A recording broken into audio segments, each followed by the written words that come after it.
ಎಲ್ಲ ನಮಸ್ಕಾರಗಳು.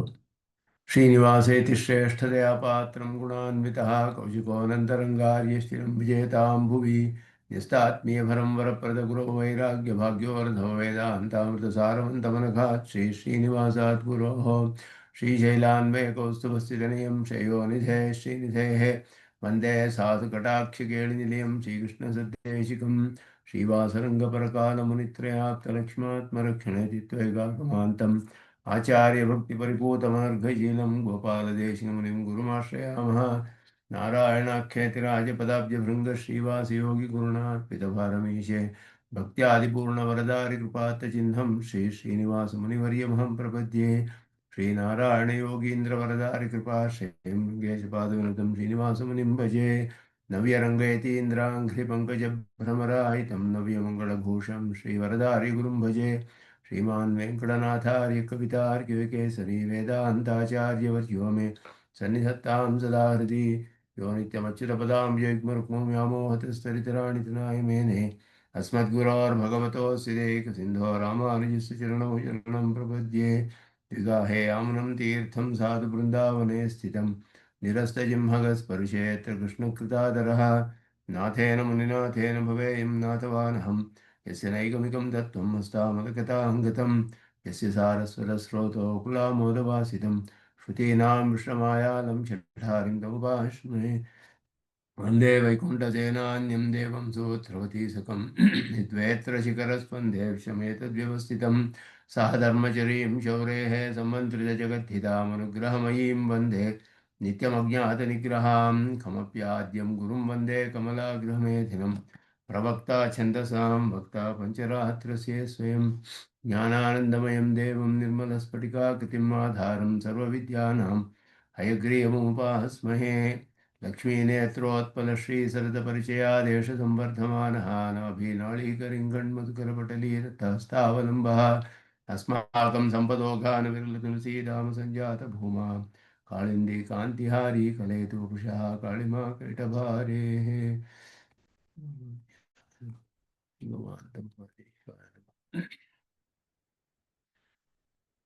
ಮುಕ್ತ ಕಲಾಪದಲ್ಲಿ ನಾಯಕ ಸರದಲ್ಲಿ 5 ಶ್ಲೋಕಗಳನ್ನು ಧ್ಯಾನ ಮಾಡಿದ್ವಿ. ಈಗ 6ನೆಯ ಶ್ಲೋಕ.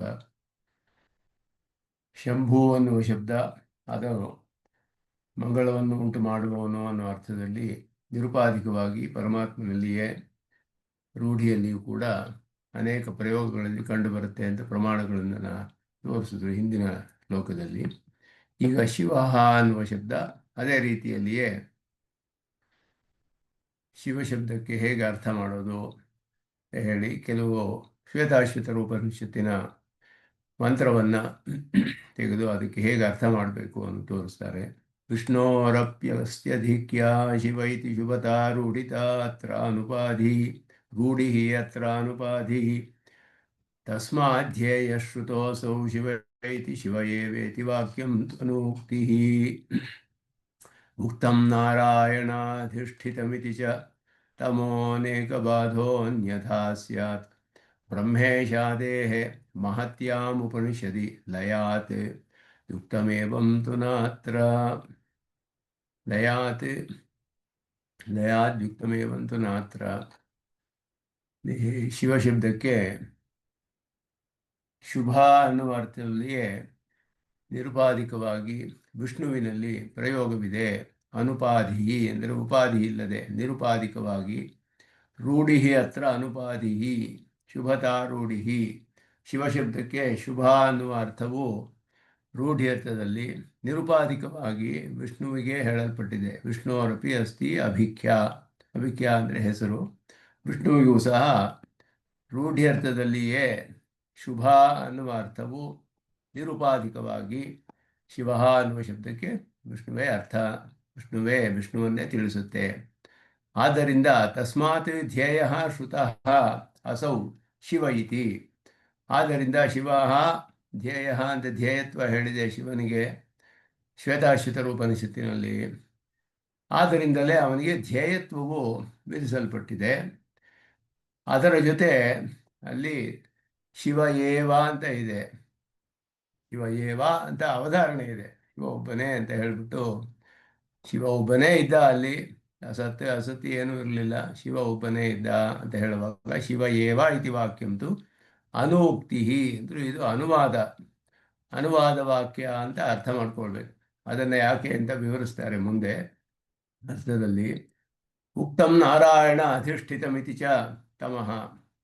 ತಮಶಬ್ದವು ನಾರಾಯಣಾಧಿಷ್ಠಿತವಾದದ್ದು ಅಂತ, ತಮಃ ಪರೇ ದೇವೇ ಏಕೀಭವತಿ ಅಂತ ಸುಬಾಲೋಪನಿಷತ್ತಿನಲ್ಲಿ ಹೇಳಿರುವಾಗ, ಅಲ್ಲಿ ಒಬ್ಬನೇ ನಾರಾಯಣ ದಿವ್ಯೋ ದೇವ ಏಕಃ ನಾರಾಯಣ ಅಂತ ಪ್ರಳಯದ ವಿಷಯದಲ್ಲಿ ಹೇಳುವಾಗ ತಮಃ ಪರೇ ದೇವೇ ಏಕೀಭವತಿ ಅಲ್ಲಿ ಬರುವಾಗ ತಮಸ್ಸು ಸಮಶಬ್ದವಾಚ್ಯವಾದದ್ದು ನಾರಾಯಣನಲ್ಲಿ ಹೋಗಿ ಸೇರುತ್ತೆ ಅನ್ನೋದು ಸ್ಪಷ್ಟವಾಗಿ ಉಪನಿಷತ್ತಿನಲ್ಲಿ ಹೇಳಲ್ಪಟ್ಟಿದೆ. ಹೀಗೆ ಅರ್ಥ ಮಾಡದೆ ಹೋದರೆ ಅನೇಕ ಬಾಧ ಅನ್ಯಥಾ ಸ್ಯಾತ್, ಅನ್ಯಥಾ ಅನೇಕ ಬಾಧ ಸ್ಯಾತ್, ಇಲ್ಲದೆ ಹೋದರೆ ಅನೇಕ ಶ್ರುತಿ ವಾಕ್ಯಗಳಿಗೆ ವಿರೋಧ ಬರುತ್ತೆ. ಮತ್ತೆ ಅಷ್ಟೇ ಅಲ್ಲದೆ ಇದು ಶಿವಶಬ್ದವು ನಾರಾಯಣ ಪರವಾದದ್ದು, ವಿಷ್ಣುವನ್ನೇ ನಾರಾಯಣವನ್ನೇ ತಿಳಿಸುತ್ತೆ ಅಂತ ಹೇಳಿರೋದು, ಧ್ಯೇಯತ್ವ ಹೇಳಿರೋದು ಕೂಡ, ಮತ್ತೆ ಶಿವ ಏವ ಅಂತ ಹೇಳಿರೋದು ಅದು ಕೂಡ ಅನುವಾದ ವಾಕ್ಯವೇ.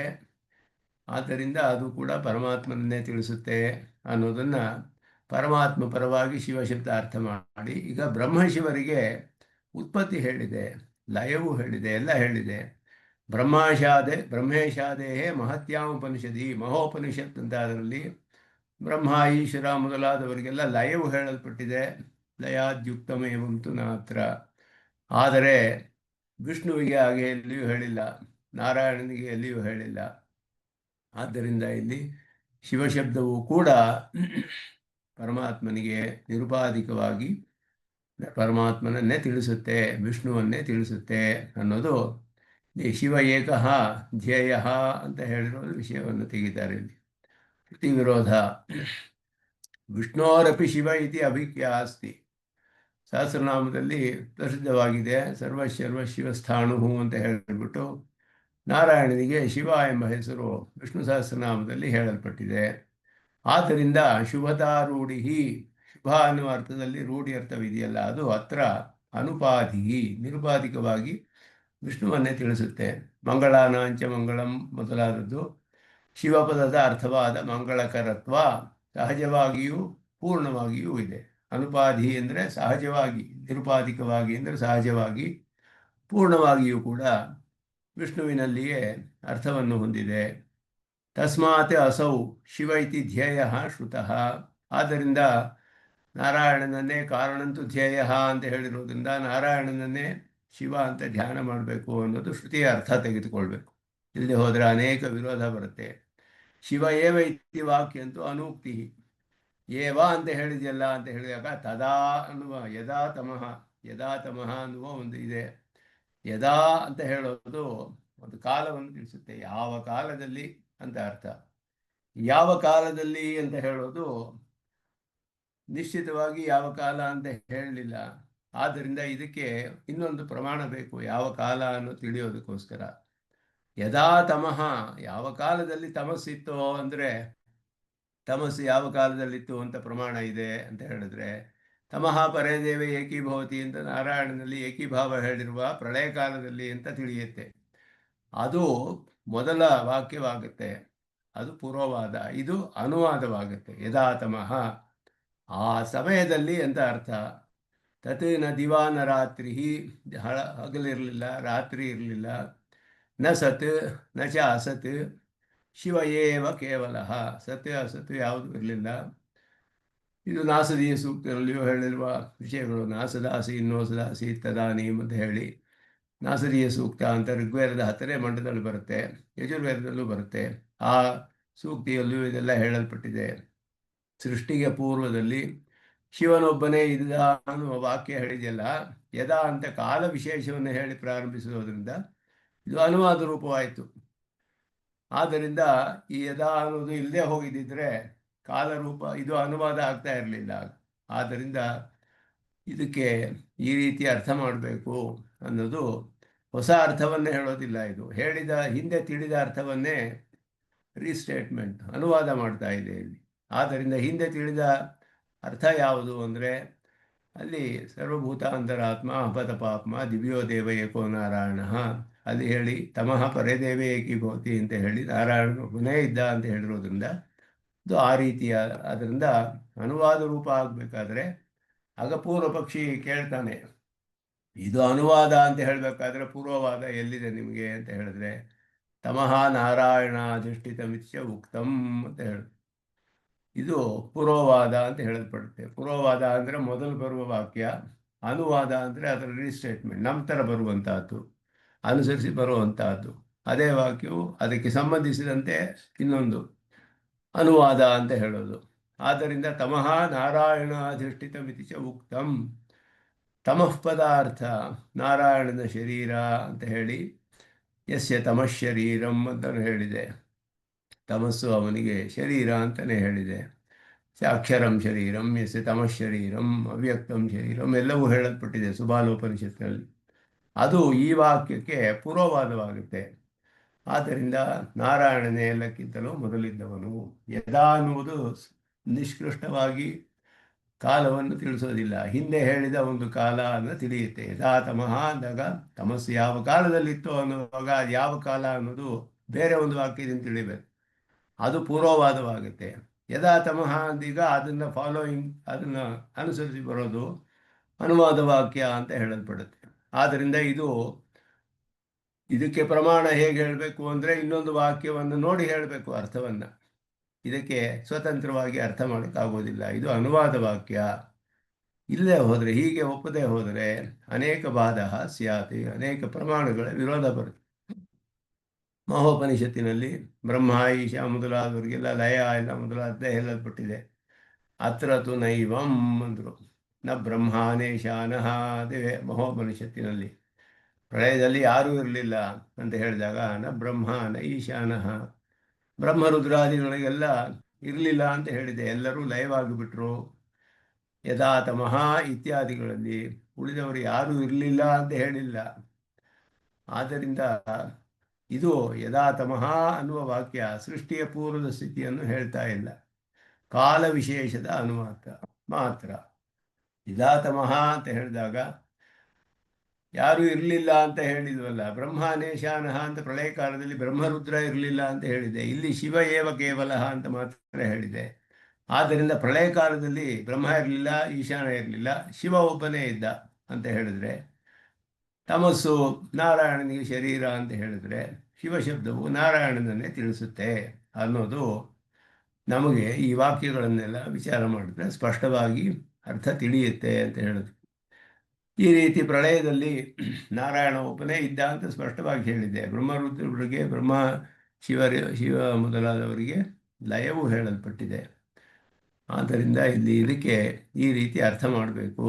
ಬ್ರಹ್ಮರುದ್ರ ಇರಲಿಲ್ಲ, ಶಿವನು ಇದ್ದ ಅಂತ ಹೇಳಿರೋದ್ರಿಂದ ನಾರಾಯಣನಿದ್ದ, ತಮಸ್ಸು ಶರೀರವಾಗಿತ್ತವನಿಗೆ, ಅವನನ್ನು ಏಕೀಭಾವದಿಂದ ಹೋಗಿ ಸೇರಿತು.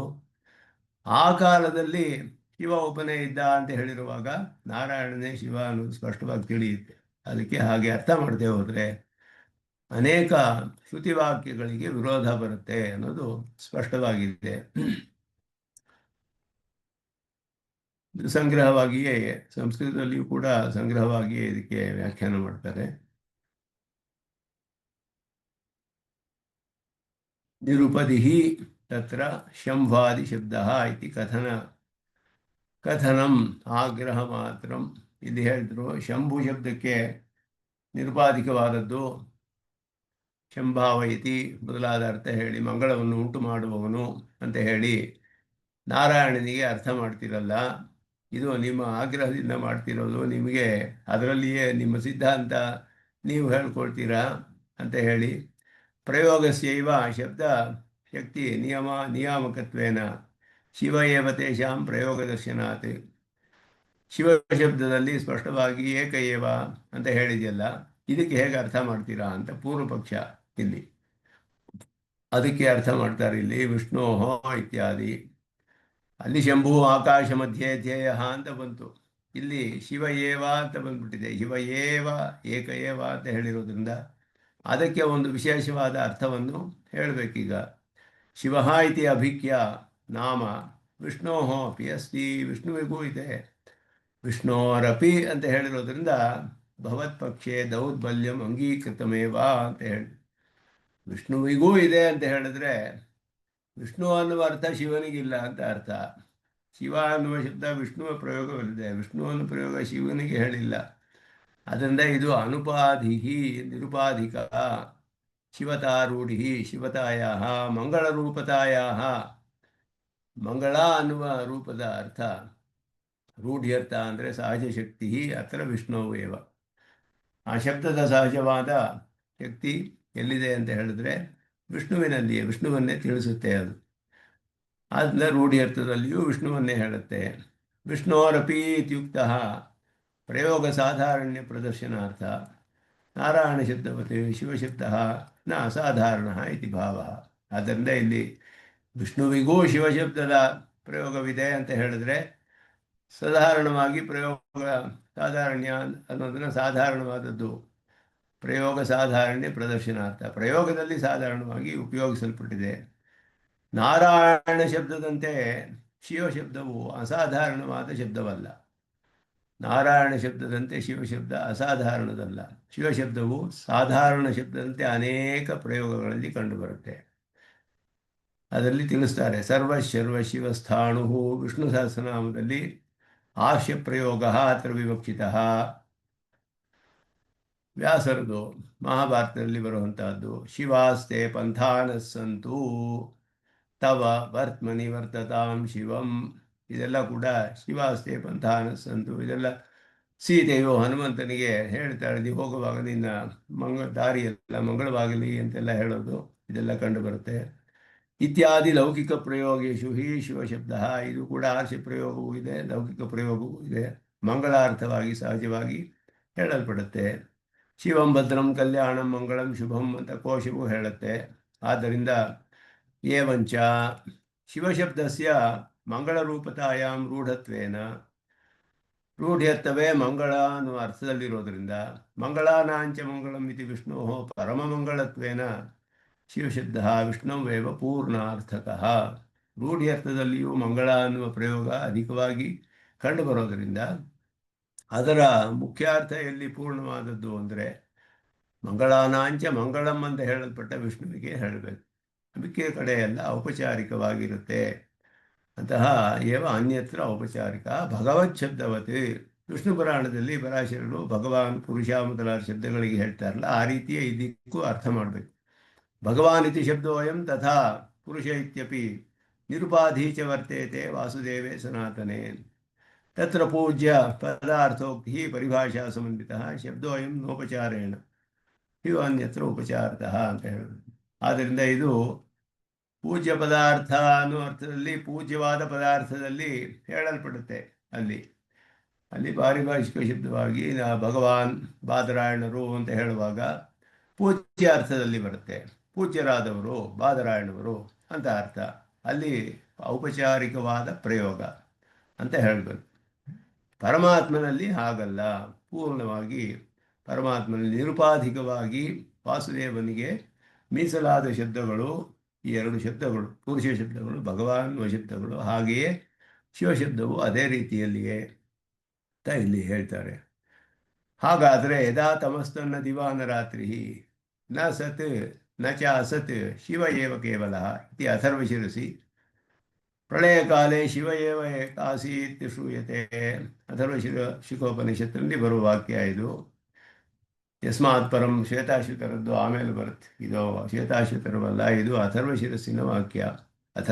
ಶಿರೋಪನಿಷತ್ ಅಂತ ಹೇಳಿಬಿಟ್ಟು ಅದರಲ್ಲಿ ಬರುವ ವಾಕ್ಯ ಇದು. ಶಿವ ಏವ ಇತಿ ವಾಕ್ಯಂತು ಅನೂಕ್ತಿ. ಇಲ್ಲಿ ಬರುವ ವಾಕ್ಯವು ಇದು ಅನುವಾದ ರೂಪವಾದದ್ದು. ಯಾಕೆ ಅಂತ ಹೇಳಿದ್ರೆ ಉಪಕ್ರಮ ಹೇಗಿದೆ ವಾಕ್ಯಕ್ಕೆ ಅಂದರೆ ಯದಾ ಅಂತ ಉಪಕ್ರಮ ಇದೆ.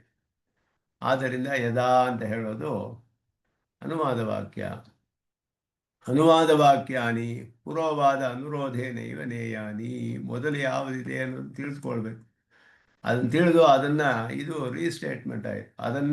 ಅದನ್ನೇ ಮತ್ತೆ ತಿಳಿಸಿ ಆ ಸಮಯವನ್ನು ತಿಳಿಸ್ತಾ ಇದೆ. ಇದು ಹಿಂದೆ ಹೇಳಿದ ಒಂದು ಸಮಯವನ್ನು ಇದು ತಿಳಿಸ್ತಾ ಇದೆ ಯದಾ ಅಂತ ಹೇಳಿದಾಗ.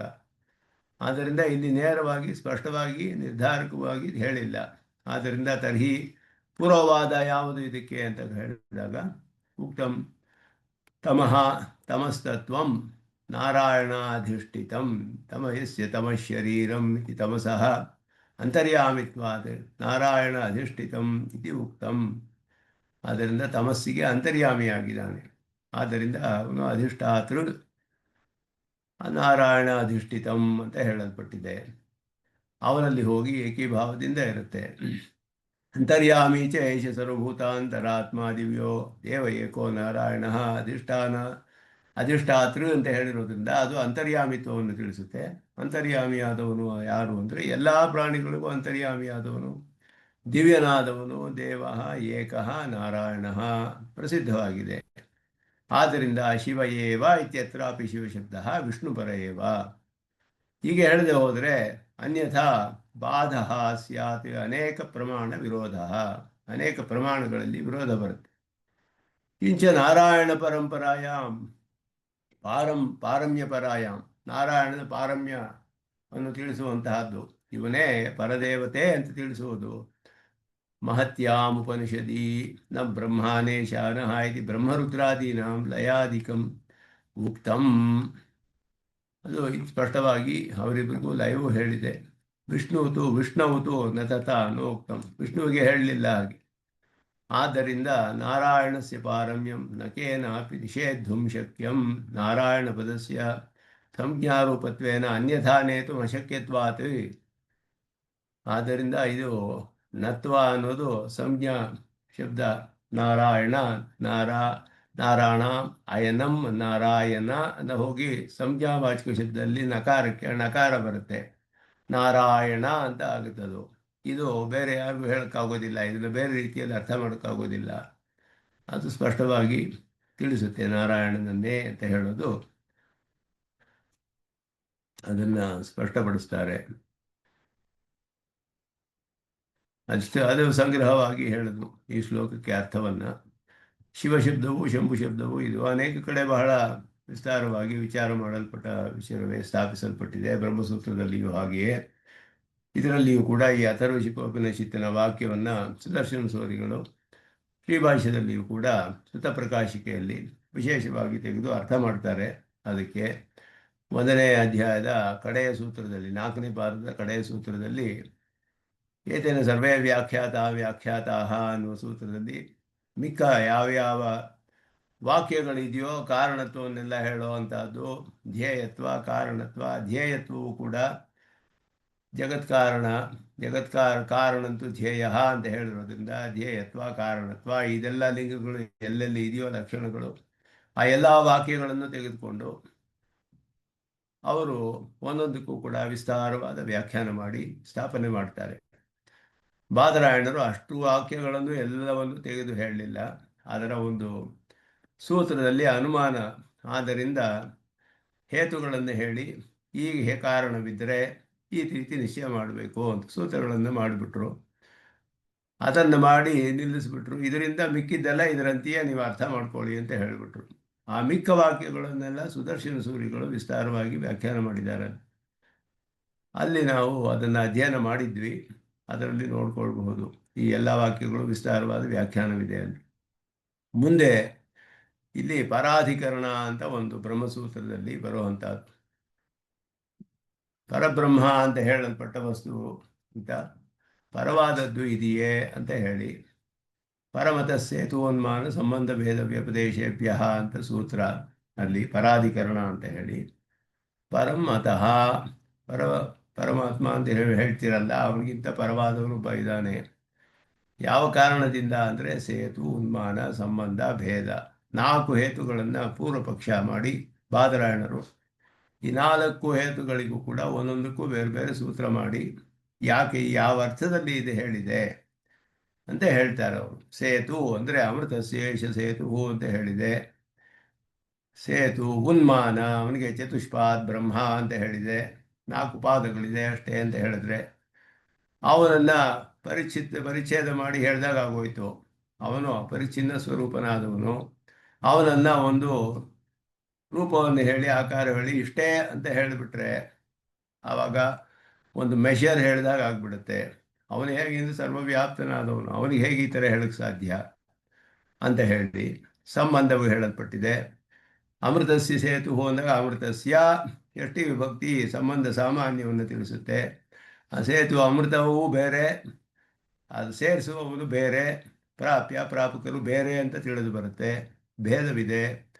ಈ ರೀತಿಯೆಲ್ಲ ಹೇತುಗಳನ್ನು ಹಾಕಿ ಪೂರ್ವ ಪಕ್ಷಗಳನ್ನು ಇದಕ್ಕೆ ಇನ್ನೊಂದು ಪರವಾದದ್ದು ಇದೆ ಅಂತ ಪೂರ್ವ ಪಕ್ಷವನ್ನು ಮಾಡಿಕೊಂಡು ಇದೆಲ್ಲ ಹೇಗೆ ನಿವಾರಣೆ ಮಾಡಬೇಕು ಸೂತ್ರಗಳನ್ನು ಬಾದರಾಯಣರೇ ಹೇಳ್ತಾರೆ. ಅದು ಈಗ ಮುಂದಿನ ವಿಷಯ.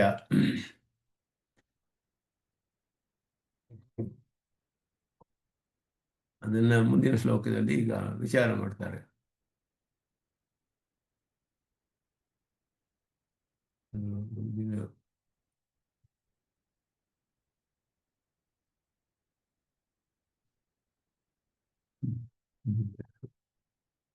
ಯಃ ಪ್ರೋಕ್ತಃ ಸರ್ವಕರ್ತುಃ ಪರಮಖಿಲತನೋಃ ನಾಪರಂ ಕಿಂಚಿದಸ್ತೀತಿ ಅಸ್ಯೈವ ಸ್ಯಾತ್ ಅನೋಕ್ತ್ಯೋತ್ತರತರಕಥನಂ ನತ್ವಿತೋऽನ್ಯಸ್ಯ ಬಾಧಾತ್ ವಿಶ್ವವ್ಯಾಪ್ತಸ್ಯ ತಸ್ಯ ಉಚಿತಂ ಉಪಧಿ ಪರಿಚ್ಛೇದನಾತ್ ಉನ್ಮಿತತ್ವಂ ಸ್ವಸ್ಯೈವ ಪ್ರಾಪಕತ್ವಾತ್ ಅಶಿಥಿಲ ಚಿದಚಿದ್ಧಾರಣಾಚ್ಚೈಷ ಸೇತುಃ. ಒಂದು ಶ್ಲೋಕದಲ್ಲಿಯೇ ಎಲ್ಲ ಅಧಿಕರಣದ ಅರ್ಥವನ್ನೆಲ್ಲ ಹೇಳಿಬಿಡ್ತಾರೆ ಸ್ವಾಮಿ ದೇಶಿಕನು. ಅದಕ್ಕೆ ಮುಖ್ಯವಾಗಿ ಶ್ವೇತಾಶ್ವತರೋಪನಿಷತ್ತಿನ ಮಂತ್ರವೇ ಇಲ್ಲಿ ಅದನ್ನು ವಿಚಾರ ಮಾಡ್ತಾರೆ. ಯಸ್ಮಾತ್ ಪರಂ ನಾಪರಮಸ್ತಿ ಕಿಂಚಿತ್ ಮಹಾನಾರಾಯಣದಲ್ಲೂ ಬರುತ್ತೆ ಅದು. ತಥೋಯದುತ್ತರತರಂ ಯದರೂಪಮನಾಮಯಂ ಯಸ್ಮಾತ್ ಪರಂ ನಾಪರಮಸ್ತಿ ಕಿಂಚಿತ್ ಯಸ್ಮಾನ್ನಾಡಿಯೋ ನ ಜ್ಯಾಯೋಸ್ತಿ ಕಶ್ಚಿತ್ ವೃಕ್ಷ ಇವ ಸ್ತಬ್ಧಃ ದಿವಿ ತಿಷ್ಠತಿ ಏಕಃ ತೇನೇದಂ ಪೂರ್ಣಂ ಪುರುಷೇಣ ಸರ್ವಂ ಅಂತ ಬರುವಂಥ ಮಂತ್ರ ಅದು. ಅದನ್ನು ಇಲ್ಲಿ ವಿಷಯವಾಕ್ಯ ಪರಾಧಿಕರಣ ಅಂತ ಹೇಳೋದಕ್ಕೆ ಅಪರಾಧಿಕರಣದ ವಿಷಯವನ್ನು ಇಲ್ಲಿ ಹೇಳ್ತಾರೆ. ನಾರಾಯಣನೇ ಪರಬ್ರಹ್ಮ, ಸರ್ವ ಜಗತ್ಕಾರಣ, ಸರ್ವೋತ್ಕೃಷ್ಟ ಅಂತ ಇದುವರೆಗೂ ಹೇಳಿದ್ರು. ಅದಾದ ಮೇಲೆ ಜಗತ್ಕಾರಣವಾದ ವಸ್ತುವಿಗಿಂತ ಉತ್ಕೃಷ್ಟವಾದ ಮತ್ತೊಂದು ವಸ್ತು ಇದೆ ಅಂತ ಬ್ರಹ್ಮಸೂತ್ರದಲ್ಲಿ ಪರಾಧಿಕರಣ ಅಲ್ಲಿ ಹೇಳಿದೆ ಅಂತ ಹೇಳಿದ್ರು. ಬ್ರಹ್ಮದ ಲಕ್ಷಣ ಹೇಳುವಾಗ ಜನ್ಮಾದ್ಯಸ್ಯತಃ ಅಂತ ಹೇಳಿ ಜಗತ್ಕಾರಣತ್ವವನ್ನೇ ಬ್ರಹ್ಮ ಲಕ್ಷಣವನ್ನಾಗಿ ಹೇಳಿದ್ರು. ಆ ಜಗತ್ಕಾರಣವಾದ ಬ್ರಹ್ಮಕ್ಕಿಂತ ಉತ್ಕೃಷ್ಟವಾದ ಇನ್ನೊಂದು ಪದಾರ್ಥ ಇದೆ, ಯಾರನ್ನು ಹೋಗಿ ಸೇರ್ತೀವೋ ನಾವು ಅದು ಅಂತ ಅರ್ಥವನ್ನು ಇಲ್ಲಿ ಅದನ್ನು ಪೂರ್ವ ಪಕ್ಷ ಮಾಡಿ ಇಲ್ಲಿ ಅದನ್ನು ನಿವಾರಣೆ ಮಾಡ್ತಾರೆ. ಮೊದಲು ಅದರಲ್ಲಿ ವಿಷಯವಾಕ್ಯ ತೇನೇದಂ ಪೂರ್ಣಂ ಪುರುಷೇಣ ಸರ್ವಂ, ಎಲ್ಲವೂ ಅವನಿಂದಲೇ ಪೂರ್ಣವಾಗಿದೆ, ವ್ಯಾಪ್ತವಾಗಿದೆ ಅಂತ ಅರ್ಥ ಇಲ್ಲಿ. ತಥೋ ಯದುತ್ತರತರಂ ತದರೂಪಮನಾಮಯಂ, ತತ್ ಯತ್ ಉತ್ತರತರಂ, ಅದಕ್ಕಿಂತ ಮೇಲೆರಿಯುವಂತಹದ್ದು ಒಂದು ಯಾವುದೋ ಇದೆಯಲ್ಲ ಅದು. ಅದಕ್ಕೆ ಇಲ್ಲಿ ನಾಮರೂಪರಹಿತ ಅಂತ ವ್ಯಾಖ್ಯಾನ ಮಾಡ್ತಾರೆ. ಇಲ್ಲಿ ಅನಾಮಯಂಗೆ ದೋಷರಹಿತ ಅಂತ. ಆಮಯ ಅಂದರೆ ದುಃಖ, ಅನಾಮಯ ಅಂದರೆ ದುಃಖವಿಲ್ಲದೆ ಇರೋದು ಅಂತ. ದೋಷರಾಹಿತ್ಯ ಹೇಳುತ್ತೆ, ಆದರೂ ದೋಷರಾಹಿತ್ಯ ಅಂತ ಹೇಳೋದು ನಾಮರೂಪ ಇದ್ರೇ ದೋಷ ಇರೋದು. ಆದ್ದರಿಂದ ನಾಮರೂಪವಿಲ್ಲದೆ ಇರೋದಕ್ಕೆ ದೋಷವಿಲ್ಲ. ಆದ್ದರಿಂದ ಅವರು ಇಲ್ಲಿ ಕೊತ್ತಮಂಗಲಂ ಸ್ವಾಮಿಗಳು ತದನುರೂಪಕ್ಕೆ ನಾಮರೂಪರಹಿತ ಅಂತ ವ್ಯಾಖ್ಯಾನ ಮಾಡ್ತಾರೆ. ಆದರೆ ರಂಗರಾಮಾನುಜರ ವ್ಯಾಖ್ಯಾನದಲ್ಲಿ ಅನಾಮಯಂ ದುಃಖವಿಲ್ಲದ್ದು ಅಂತಲೇ ಅರ್ಥ ವ್ಯಾಖ್ಯಾನ ಮಾಡಿದ್ದಾರೆ. ನಾಮರೂಪ ಇದ್ದರೆ ದುಃಖ ಇರುತ್ತೆ ಅಂತ, ಆದ್ದರಿಂದ ನಾಮರೂಪವಿಲ್ಲ ಅಂತ ಅರ್ಥ. ಹಾಗೆ ಇದನ್ನು ಸಮರ್ಥನೆ ಮಾಡ್ತಾರೆ. ಅದು ಹೇಳ್ಬೋದು, ವಿರೋಧವೇನಿಲ್ಲ. ತಥೋ ಯದು ಉತ್ತರತರಂ ತದರೂಪಂ ಅನಾಮಯಂ ಅಂತ ಹೇಳಿ ನಾಮರೂಪ ಎಲ್ಲ ಇಲ್ಲದೆ ಇರುವಂತಹದ್ದು. ಇದಕ್ಕಿಂತ ಯಾವುದು ಉತ್ತರತರಂ, ಅದಕ್ಕಿಂತ ಮೇಲಿನದು ಒಂದು ಇದೆ. ಯಾರಿಂದ ಇದೆಲ್ಲ ವ್ಯಾಪ್ತವಾಗಿದೆಯೋ ಅದಕ್ಕಿಂತ ಮೇಲೆ ಒಂದು ತತ್ವವಿದೆ, ಅದಕ್ಕೆ ನಾಮರೂಪ ಯಾವುದೂ ಇಲ್ಲ ಅಂತ ಹೇಳಿದಾಗಿದೆ. ಇದು ಅಂತ ಹೇಳಿದೆ. ಪುರುಷ ಪದವಾಚ್ಯನಾದ ನಾರಾಯಣನಿಗಿಂತಲೂ ಉತ್ಕೃಷ್ಟವಾದ ಮತ್ತೊಂದು ಇದೆ. ಪುರುಷ ಅಂತ ಹೇಳಿರೋದ್ರಿಂದ ನಿರುಪಾಧಿಕವಾಗಿ ವಾಸುದೇವನನ್ನು ತಿಳಿಸುವಂತಹ ಶಬ್ದ. ವಾಸುದೇವೇ ಸನಾತನೇ ಅಂತ ಹೇಳಿದಾಗೆ ಪುರುಷ ಶಬ್ದವು ನಾರಾಯಣನನ್ನು ತಿಳಿಸುತ್ತೆ. ಅವನಿಂದಲೇ ಎಲ್ಲವೂ ವ್ಯಾಪ್ತವಾಗಿದೆ ಅಂತ ಹೇಳಿ ಅವನಿಗಿಂತ ಒಂದು ಮೇಲಿನದಿದೆ. ತತಃ ಯತ್ ಉತ್ತರತರಂ ತದ್ ಅರೂಪಮನಾಮಯಂ ಅಂತ ಹೇಳಿರುವುದರಿಂದ ಪುರುಷ ಪದವಾಚ್ಯನಾದ ನಾರಾಯಣಿಗಿಂತಲೂ ಉತ್ಕೃಷ್ಟವಾದ ಒಂದು ಇದೆ ತತ್ವ ಅಂತ ತಿಳಿಯುತ್ತೆ. ಇದು ಮೊದಲನೆಯ. ಎರಡನೆಯದು ಪಾದೋಸ್ಯ ವಿಶ್ವಭೂತಾನಿ. ಇದು ಕೂಡ ಇದರಲ್ಲೆಲ್ಲ ಒಂದು ಪರಬ್ರಹ್ಮನ ಪರಿಚ್ಛೇದ ಮಾಡಿ ತಿಳಿಸಿದ ಹಾಗಿದೆ. ಪಾದ ಅಸ್ಯ ವಿಶ್ವಭೂತಾನಿ ಅಂದರೆ ಲಿಮಿಟ್ ಬಂದ್ಬಿಡ್ತು, ಅದಕ್ಕೊಂದು ಪರಿಮಿತಿ ಬಂದುಬಿಡ್ತು ಅದಕ್ಕೆ. ಈ ಪಾದಗಳೆಲ್ಲ ಅವನು ಒಂದು ಪಾದ ಅಂದರೆ ಒಂದು ಪಾದ ಮೆಷರ್ ಮಾಡೋಕ್ಕಾಗುತ್ತೆ ಅಂತ ಅರ್ಥ, ಇಷ್ಟೇ ಅಂತ ಹೇಳ್ಬೋದು. ಅಷ್ಟು ಅರ್ಥ ಆವಾಗ ಅದು ಪರಿಚ್ಛೇದ ಆಗೋಯ್ತು ಅದಕ್ಕೆ.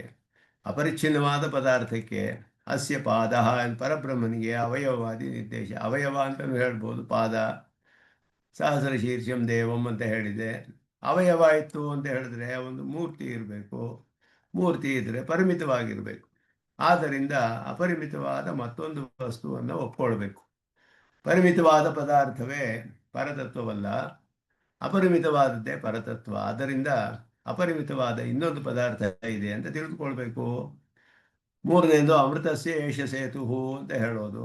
ಪರಬ್ರಹ್ಮನನ್ನ ಅಮೃತವನ್ನು ತಲುಪಿಸುವುದು ಅಂತ ಹೇಳಿದೆ. ತಲುಪಿಸೋದಾದರೆ ಬೇರೆ ಪದ ಹೋಗಿ ನಾವು ಸೇರೋ ಜಾಗ ಬೇರೆ ಇರಬೇಕಲ್ಲ. ಅಮೃತ ಬೇರೆ ಆಯಿತು, ಇವನು ಸೇತು ಬೇರೆ ಆಯಿತು. ಸೇತುವನ್ನು ದಾಟ್ಕೊಂಡು ಹೋಗಿ ಅಮೃತ ಸೇರಬೇಕಲ್ಲ. ಆದ್ದರಿಂದ ತಲುಪಿಸಲ್ಪಡುವ ವಸ್ತು ಇನ್ನೊಂದಿರಬೇಕು. ಆದ್ದರಿಂದ ನಾರಾಯಣ ಪದವಾಚ್ಯವಾದ ಪರಬ್ರಹ್ಮಕ್ಕಿಂತಲೂ ಉತ್ಕೃಷ್ಟ ವಸ್ತು ಇನ್ನೊಂದಿರೋದ್ರಿಂದ ನಾರಾಯಣನೇ ಸರ್ವೋತ್ಕೃಷ್ಟನಲ್ಲ ಅನ್ನುವ ಶಂಕೆ. ಅದನ್ನು ಇಲ್ಲಿ ಪರಿಹಾರ ಮಾಡ್ತಾರೆ. ಸರ್ವಕರ್ತು ಅಖಿಲತನೋ ಅಪರಂ ಪರಂ ಕಿಂಚಿತ್ ನಾಸ್ತಿ ಇತಿ ಯಃ ಪ್ರೋಕ್ತಃ. ಇದು ಸಿದ್ಧಾಂತವನ್ನೇ ಹೇಳ್ತಾ ಇದ್ದಾರೆ ಇಲ್ಲಿ. ಅಸ್ಯೈವ ಅನೂಕ್ತ್ಯ ಉತ್ತರತರ ಕಥನಂ ಸ್ಯಾತ್ ಅಂತ ಇಲ್ಲಿ ಸಿದ್ಧಾಂತ. ಇದು ಪೂರ್ವ ಪಕ್ಷ ಇದರಲ್ಲಿ ಹೇಳಲಿಲ್ಲ. ಆದ್ದರಿಂದ ಸಿದ್ಧಾಂತವನ್ನು ಹೇಳಿರೋದ್ರಿಂದ ಪೂರ್ವ ಪಕ್ಷವನ್ನು ಇಲ್ಲಿ ವಿವರಿಸಿದರು ಸ್ವಾಮಿಗಳು. ಸರ್ವಕರ್ತು ಅಖಿಲತನೋಹೋ, ಎಲ್ಲವನ್ನು ತನ್ನ ಶರೀರವಾಗಿ ಉಳ್ಳವನು, ಎಲ್ಲವನ್ನು ಸೃಷ್ಟಿ ಮಾಡಿದವನು. ಅವನಿಗಿಂತ ಅಪರಂ ಪರಂ ಕಿಂಚಿತ್ ನಾಸ್ತಿ, ಅವನಿಗಿಂತ ಬೇರೆಯಾದ ಉತ್ಕೃಷ್ಟವಾದ ಒಂದು ಪದಾರ್ಥವಿಲ್ಲ ಅಂತ ಹೇಳಲ್ಪಟ್ಟಿದೆ ಅಲ್ಲಿ. ತತಃ ಇದು ಉತ್ತರತರಂ ಅಂತ ಹೇಳಿ, ಅವನಿಗೆ ಉತ್ತರ ಕಥನಂ ಯಾವುದು ಅಂತ ಹೇಳಿದ್ರೆ ತಥೋ ಇದು ಉತ್ತರತರಂ ಅಂತ ಆಮೇಲೆ ಹೇಳಿದೆ. ಆದ್ದರಿಂದ ಮೊದಲು ತೇನೇದಂ ಪೂರ್ಣಂ ಪುರುಷೇಣ ಸರ್ವಂ, ತಥೋ ಇದು ಉತ್ತರತರಂ ಅಂತ ಹೇಳ್ತು. ತತಃ ಅಂತ ಹೇಳೋದಕ್ಕೆ ಅರ್ಥ ಹೇಗೆ ಮಾಡಬೇಕು, ಅಲ್ಲಿಯೇ ವಿಶೇಷವಾದ ಅರ್ಥ ಮಾಡಬೇಕು. ಪೂರ್ವಾಪರ ವಾಕ್ಯಗಳನ್ನು ವಿಚಾರ ಮಾಡಿ ಅರ್ಥ ಮಾಡಬೇಕು. ತತಃ ಅನ್ನೋದಕ್ಕೆ ಆ ಕಾರಣದಿಂದ ಅಂತ ಹೇತ್ವರ್ಥವನ್ನು ಹೇಳಬೇಕಲ್ಲಿ. ಅದಕ್ಕಿಂತಲೂ ಅಂತ ಅರ್ಥ ಬರೋದಿಲ್ಲ. ಆ ಕಾರಣದಿಂದ ತತಃ, ಆ ಕಾರಣದಿಂದ ಯತ್ ಉತ್ತರತರಂ, ಅದು ಯಾವುದೇ ಉತ್ಕೃಷ್ಟವಾದ ಪದಾರ್ಥವಾಗಿದೆಯೋ ಅದುವೇ ಅಂತ ಅರ್ಥ ಮಾಡಬೇಕು. ಅದಕ್ಕೆ ಇಲ್ಲದೆ ಹೋದರೆ ವಿರೋಧ ಬರುತ್ತೆ ಅಲ್ಲಿ ಅಂತ ಹೇಳಿದ್ರು. ಅದನ್ನು ಇಲ್ಲಿ ಆದ್ದರಿಂದ ಉತ್ತರತರ ಕಥನಂ ಹೇಗೆ, ಪೂರ್ವವಾಕ್ಯದಲ್ಲಿ ಯಸ್ಮಾತ್ ಪರಂ ನಾಪರಮಸ್ತಿ ಅಂತ ಹೇಳಿದ್ರು. ಯಾವುದಕ್ಕಿಂತ ಪರವಾದದ್ದು ಇನ್ನೊಂದು ಇಲ್ಲ. ಯಸ್ಮಾತ್ ಅಪರಂ ಪರಂ ನಾಸ್ತಿ, ಇನ್ನೊಂದು ಉತ್ಕೃಷ್ಟವಾದದ್ದು ಇಲ್ಲ. ಯಸ್ಮಾತ್ ಅಪರಂ ಪರಂ ನಾಸ್ತಿ ಕಿಂಚಿತ್. ಇದು ಈ ಶ್ರುತಿವಾಕ್ಯಕ್ಕೆ ಸ್ವಾಮಿ ದೇಶಿಕನ ಶ್ಲೋಕದಲ್ಲಿ ಬರೀತಿರೋದು ಅರ್ಥ, ಅನ್ವಯವನ್ನು ಬರೀತಿದ್ದಾರೆ. ಯಸ್ಮಾತ್ ಪರಂ ನ ಅಪರಂ ಅಸ್ತಿ ಕಿಂಚಿತ್, ಅಪರಂ ಪರಂ ಕಿಂಚಿತ್ ನಾಸ್ತಿ ಅಖಿಲತನೋಹೋ. ಯಸ್ಮಾತ್ ಅಂದರೆ ಸರ್ವಕರ್ತು ಅಖಿಲತನೋಹೋ, ಜಗತ್ ಸೃಷ್ಟಿ ಮಾಡುವಂತಹ, ಎಲ್ಲವನ್ನೂ ಸೃಷ್ಟಿ ಮಾಡುವ, ಎಲ್ಲವನ್ನು ತನ್ನ ಶರೀರವಾಗಿ ಉಳ್ಳ ಅವನಿಗಿಂತ ಯಸ್ಮಾತ್ ಪರಂ ಅಪರಂ ಪರಂ ಕಿಂಚಿತ್ ನಾಸ್ತಿ, ಉತ್ಕೃಷ್ಟವಾದದ್ದು ಇನ್ನೊಂದಿಲ್ಲ. ಪುರುಷ ಪದವಾಚ್ಯನಾದ ಪರಮಾತ್ಮನಿಗಿಂತಲೂ ಬೇರೊಂದು ಉತ್ತಮವಾದ ತತ್ವವಿಲ್ಲ ಅಂತ ಶ್ರುತಿ ಯಾವನ್ನು ಹೇಳಿದೆಯೋ ಅದನ್ನು ಅನುವಾದ ಮಾಡಿ ಅದನ್ನೇ, ಅದು ತಥೋ ಯದುತ್ತರತರಂ ಅನ್ನೋದು ಈ ವಾಕ್ಯದ ಅನುವಾದ ವಾಕ್ಯ. ತತಃ ಅಂತ ಹೇಳಿದ್ರೆ ಇಲ್ಲಿ ಆದ್ದರಿಂದ, ಆ ಕಾರಣದಿಂದ, ಆದ್ದರಿಂದ ಯತ್ ಉತ್ತರತರಂ, ಯಾವುದೊಂದು ಸರ್ವೋತ್ಕೃಷ್ಟ ತತ್ವ ಉಂಟೋ ಅರೂಪಮನಾಮಯಂ, ನಾಮರೂಪಗಳು, ಅದರ ನಾಮರೂಪಗಳು ಅನಂತ ಅಂತ ಹೇಳುತ್ತೆ ಹೊರತು ಅರೂಪಮನಾಮಯಂ ಅಂತ ಹೇಳಿದ್ರೆ ಇದೇ ರೂಪ ಇದೇ ನಾಮ ಅಂತ ಹೇಳೋಕ್ಕಾಗಲ್ಲ. ಯಾವ ರೂಪ ಬೇಕಾದರೂ ಹೇಳ್ಬೋದು. ಯಾವುದು ಅದರಲ್ಲಿ ಹೇಳಿದರು, ಇದರಲ್ಲಿ ಹೇಳುವಾಗ ಅಪಕ್ಷಯ ವಿನಾಶಾಭ್ಯಾಂ ಪರಿಣಾಮರ್ಥಿ ಜನ್ಮಭಿ ವರ್ಜಿತ ಅಂತ ಹೇಳಿದ್ರು. ವಿಷ್ಣು ಪುರಾಣದಲ್ಲಿ ಹೇಳುವಾಗ ಅಪಕ್ಷಯ ವಿನಾಶಾಭ್ಯಾಂ ಪರಿಣಾಮರ್ಧಿ ಪರಿ ಜನ್ಮತಃ ಜನ್ಮಭಿಹಿ ವರ್ಜಿತಃ ಅಂತ ಹೇಳಿದ್ರು. ಅದರಲ್ಲಿ ಷಡ್ಭಾವ ವಿಕಾರಗಳು ಅವನಿಗೆ ಇಲ್ಲ ಅಂತ ಹೇಳಿ ವಿಷ್ಣುವಿಗೆ ಅಪಕ್ಷಯ ವಿನಾಶಾಭ್ಯಾಂ ವಿನಶ್ಯತಿ ಅಪಕ್ಷೀಯತೆ ಷಡ್ಭಾವ ವಿಕಾರಗಳು ಇದೆಲ್ಲ ಪರಿಣಾಮ ವೃದ್ಧಿ ಅಂದರೆ ವಿಪರಿಣಮತೆ, ಆಮೇಲೆ ವರ್ಧತೆ ವಿವರ್ಧತೆ ಅನ್ನೋದು ಪರಿಣಾಮ ವೃದ್ಧಿ, ಜನ್ಮಭಿಹಿ ಅಂದರೆ ಅಸ್ಥಿ ಜಾಯತೆ, ಇನ್ನು 6 ಷಡ್ಭಾವ ವಿಕಾರಗಳು ಅಂತ ಹೇಳಲ್ಪಟ್ಟಿದೆ. ಅಸ್ಥಿ ಜಾಯತೆ ವರ್ಧತೆ ವಿಪರಿಣಮತೆ ಅಪಕ್ಷೀಯತೆ ನಶ್ಯತಿ 6 ಷಡ್ಭಾವ ವಿಕಾರಗಳು. ಇದ್ಯಾವುದು ಅವನಿಗೆ ಇಲ್ಲ ಅಂತ ಹೇಳಿದ್ರು. ಅಪಕ್ಷಯ ವಿನಾಶಾಭ್ಯಾಂ ಪರಿಣಾಮರ್ಧಿ ಜನ್ಮಭಿಹಿ ವರ್ಜಿತ. ಯಾವ ಭಾವವಿಕಾರವೂ ಇಲ್ಲ ಅಂದರೆ ಅವನ್ನ ಹೇಗೆ ಹೇಳಕ್ಕೆ ಸಾಧ್ಯ? ಯಾವುದೋ ಒಂದು ಹೇಳಬೇಕಲ್ಲ, ಹೇಗೋ ಒಂದು. ಹೇಗೆ ಹೇಳೋದು ಅಂದರೆ ಸಾಧ್ಯವೇ ಅಂದರೆ ಶಕ್ಯತೆ ವಕ್ತುಂ ಹೇಳಕ್ಕೆ ಸಾಧ್ಯ ಅಂತ. ಹೇಗೆ ಹೇಳ್ತೀರಾ ಪರಮಾತ್ಮನಿಗೆ ಅಂದರೆ ಯಹ ಸದಾಸ್ತಿ ಇತಿ ಕೇವಲಂ, ಸದಾಸ್ತಿ ಅಂತ ಹೇಳಬೇಕಷ್ಟೇ. ಅವನಿಗೆ ಎಲ್ಲ ಕಾಲದಲ್ಲಿಯೂ ಅವನು ಇರ್ತಾನೆ ಅಷ್ಟೇ. ಏಕರೂಪವಾಗಿರ್ಬೋದು, ಅನೇಕ ರೂಪವಾಗಿರ್ಬೋದು, ಯಾವ ರೂಪದಲ್ಲಿ ಇರ್ಬೋದು, ಹೇಗೆ ಬೇಕಾದರೂ ಇರ್ಬೋದು. ಸರ್ವಶಕ್ತನಾದವನು, ಸರ್ವವ್ಯಾಪ್ತನಾದವನು. ಅವನನ್ನು ಯಾವಾಗಲೂ ಇದ್ದಾನೆ ಅಂತ ಹೇಳ್ಬೋದೇ ಹೊರತು ಹೀಗೆ ಇದ್ದಾನೆ, ಇದೇ ಅವನ ಹೆಸರು ಹೇಳೋಕ್ಕಾಗೋದಿಲ್ಲ. ಯಾವುದೇ ಆ ಹೆಸರು ಆಡ್ಬೋದು, ಇನ್ನೊಂದು ಹೆಸರು ಆಗ್ಬೋದು, ಇಲ್ಲಿಯೇ ಇರ್ಬೋದು, ಇನ್ನೊಂದು ಕಡೆಯೂ ಇರ್ಬೋದು. ಈ ರೂಪ ಇರ್ಬೋದು, ಇನ್ನೊಂದು ರೂಪವೂ ಇರ್ಬೋದು. ಅಚಿಂತ್ಯವಾದ ರೂಪಗಳೆಲ್ಲ ತೆಗೆದುಕೊಳ್ತಾನೆ. ಹೀಗೆ ಆದ್ದರಿಂದ ಅವನಿಗೆ ಅನಂತವಾದ ನಾಮರೂಪಗಳು ಇದೆ. ಅದರಿಂದ ಇದು ಅರೂಪಮ ನಾಮ ಎಂಬುದಕ್ಕೆ ಹಾಗೆಯೂ ಅರ್ಥ ಮಾಡ್ಬೋದು. ಹಾಗೆ ಅರ್ಥ ಮಾಡ್ತೀವಿ, ನಾಮರೂಪಗಳು ಅನಂತ ಅಂತ ಹೇಳ್ಬೋದು ಅಂತ ಹೇಳಿ. ಆದ್ದರಿಂದ ತತಃ ಅದಕ್ಕಿಂತಲೂ ಯತ್ ಉತ್ತರತರಂ ಅಂದರೆ ಅದಕ್ಕಿಂತಲೂ ಅಂತ ಅರ್ಥ ಮಾಡೋಕ್ಕಾಗಲ್ಲ, ಆದ್ದರಿಂದ ಅಂತ ಅರ್ಥ ಮಾಡಬೇಕು. ಆದ್ದರಿಂದ ಅಂತ ಅರ್ಥ ಮಾಡಬೇಕು. ಯಾಕೆ ಅಂತ ಹೇಳಿದ್ರೆ ಬಾಧಾತ್ ಇತಃ ಅನ್ಯಸ್ಯ ನತು ಕಥನಂ ಯಸ್ಮಾತ್ ಪರಂ ನ ಅಪರಮಸ್ತಿ ಕಿಂಚಿತ್ ಅಂತ, ಅದಕ್ಕಿಂತಲೂ ಉತ್ಕೃಷ್ಟವಾದ ವಸ್ತು ಇಲ್ಲ ಅಂತ ಮೊದಲ ವಾಕ್ಯದಲ್ಲಿ ಹೇಳಿಬಿಟ್ಟು ತಥೋ ಇದು ಉತ್ತರತರಂ ಅಂತ ಹೇಳಿದ್ರೆ ಇಲ್ಲಿಯೇ ಸ್ವವಚನ ವಿರೋಧ, ಅದಲ್ಲಿಯೇ ಪರಸ್ಪರ ವಿರೋಧ ಬಂತು ಶ್ರುತಿಯಲ್ಲಿ. ಅದಕ್ಕಿಂತ ಉತ್ಕೃಷ್ಟವಾದ ಇದೆ ಅಂದರೆ ಹಿಂದಿನ ವಾಕ್ಯಕ್ಕೂ ಮುಂದಿನ ವಾಕ್ಯಕ್ಕೂ ವಿರೋಧ ಬಂತಲ್ಲ. ಯಸ್ಮಾತ್ ಪರಂ ನಾ ಪರಮಸ್ತಿ ಕಿಂಚಿತ್ ಅಂತ ಹೇಳಿ ತತಃ ಇದು ಉತ್ತರತರಂ ಅಂದರೆ ಈ ಶ್ರುತಿಯೇ ಒಂದು ಕಡೆ ಅದಕ್ಕೆ ಯಾವುದು ಉತ್ಕೃಷ್ಟವಾದ ಇಲ್ಲ ಅಂತ ಹೇಳಿ ಉತ್ಕೃಷ್ಟವಾದ ಇದೆ ಅಂತ ಹೇಳಕ್ಕೆ ಸಾಧ್ಯವೇ? ಶ್ರುತಿಯಲ್ಲಿ ಪರಸ್ಪರ ವಿರೋಧ, ಅದರಲ್ಲಿಯೂ ಒಂದೇ ವಾಕ್ಯದಲ್ಲಿಯೇ ಅಲ್ಲಿ ಬರುವ ಅದಕ್ಕೆ ಸೇರಿದ ಹಾಗೆ ಬರುವ ವಾಕ್ಯ. ಆದ್ದರಿಂದ ಆ ರೀತಿ ಅರ್ಥವಲ್ಲ. ತತಃ ಅನ್ನೋದು ಬೇರೊಂದು ತತ್ವವನ್ನೇ ಹೇಳ್ತಾ ಇಲ್ಲ. ಆದ್ದರಿಂದ ಪೂರ್ವ ಪಕ್ಷದಲ್ಲಿ ಏನು ಅರ್ಥ ಮಾಡ್ತಾರೆ ಅಂದರೆ ಅದಕ್ಕಿಂತಲೂ ಅಂತ ಅರ್ಥ ಮಾಡ್ತಾರೆ, ಸಿದ್ಧಾಂತದಲ್ಲಿ ಆದ ಕಾರಣ ಅಂತ ಅರ್ಥ ಮಾಡ್ತಾರೆ, ಹೇತ್ವರ್ಥದಲ್ಲಿ ಮಾಡಬೇಕು. ಇದು ಮೊದಲನೇ ಶಂಕೆಗೆ ಸಮಾಧಾನ. ಉತ್ಕೃಷ್ಟವಾದದ್ದು ಇಲ್ಲ ಅಂತ ಹೇಳಿ ಶ್ರುತಿಯಲ್ಲಿ ಆ ರೀತಿ ಹೇಳಿಲ್ಲ ಅನ್ನೋದು ಮೊದಲ ಶಂಕೆ. ಎರಡನೆಯದು ಏನು ಅಂತ ಹೇಳಿದ್ರೆ ವಿಶ್ವವ್ಯಾಪ್ತಸ್ಯ ಉಪಧಿ ಪರಿಚ್ಛೇದನಾತ್ ಉನ್ಮಿತತ್ವಂ ಉಚಿತಂ. ಉನ್ಮಿತತ್ವ ಅಂದರೆ ಉನ್ಮಾನ ಅಂದರೆ ಒಂದು ಮೆಷರನ್ನು ಹೇಳೋದು. ಮಾನೆ ಅಂತ ಉನ್ಮಾನ, ಒಂದು ಎತ್ತಿ ಒಂದು ಮೆಷರನ್ನು ಹೇಳ್ತಾ ಇದೆ, ಇಷ್ಟೇ ಅವನು ಇರೋದು ಅಂತ ಹೇಳಿದ್ರು.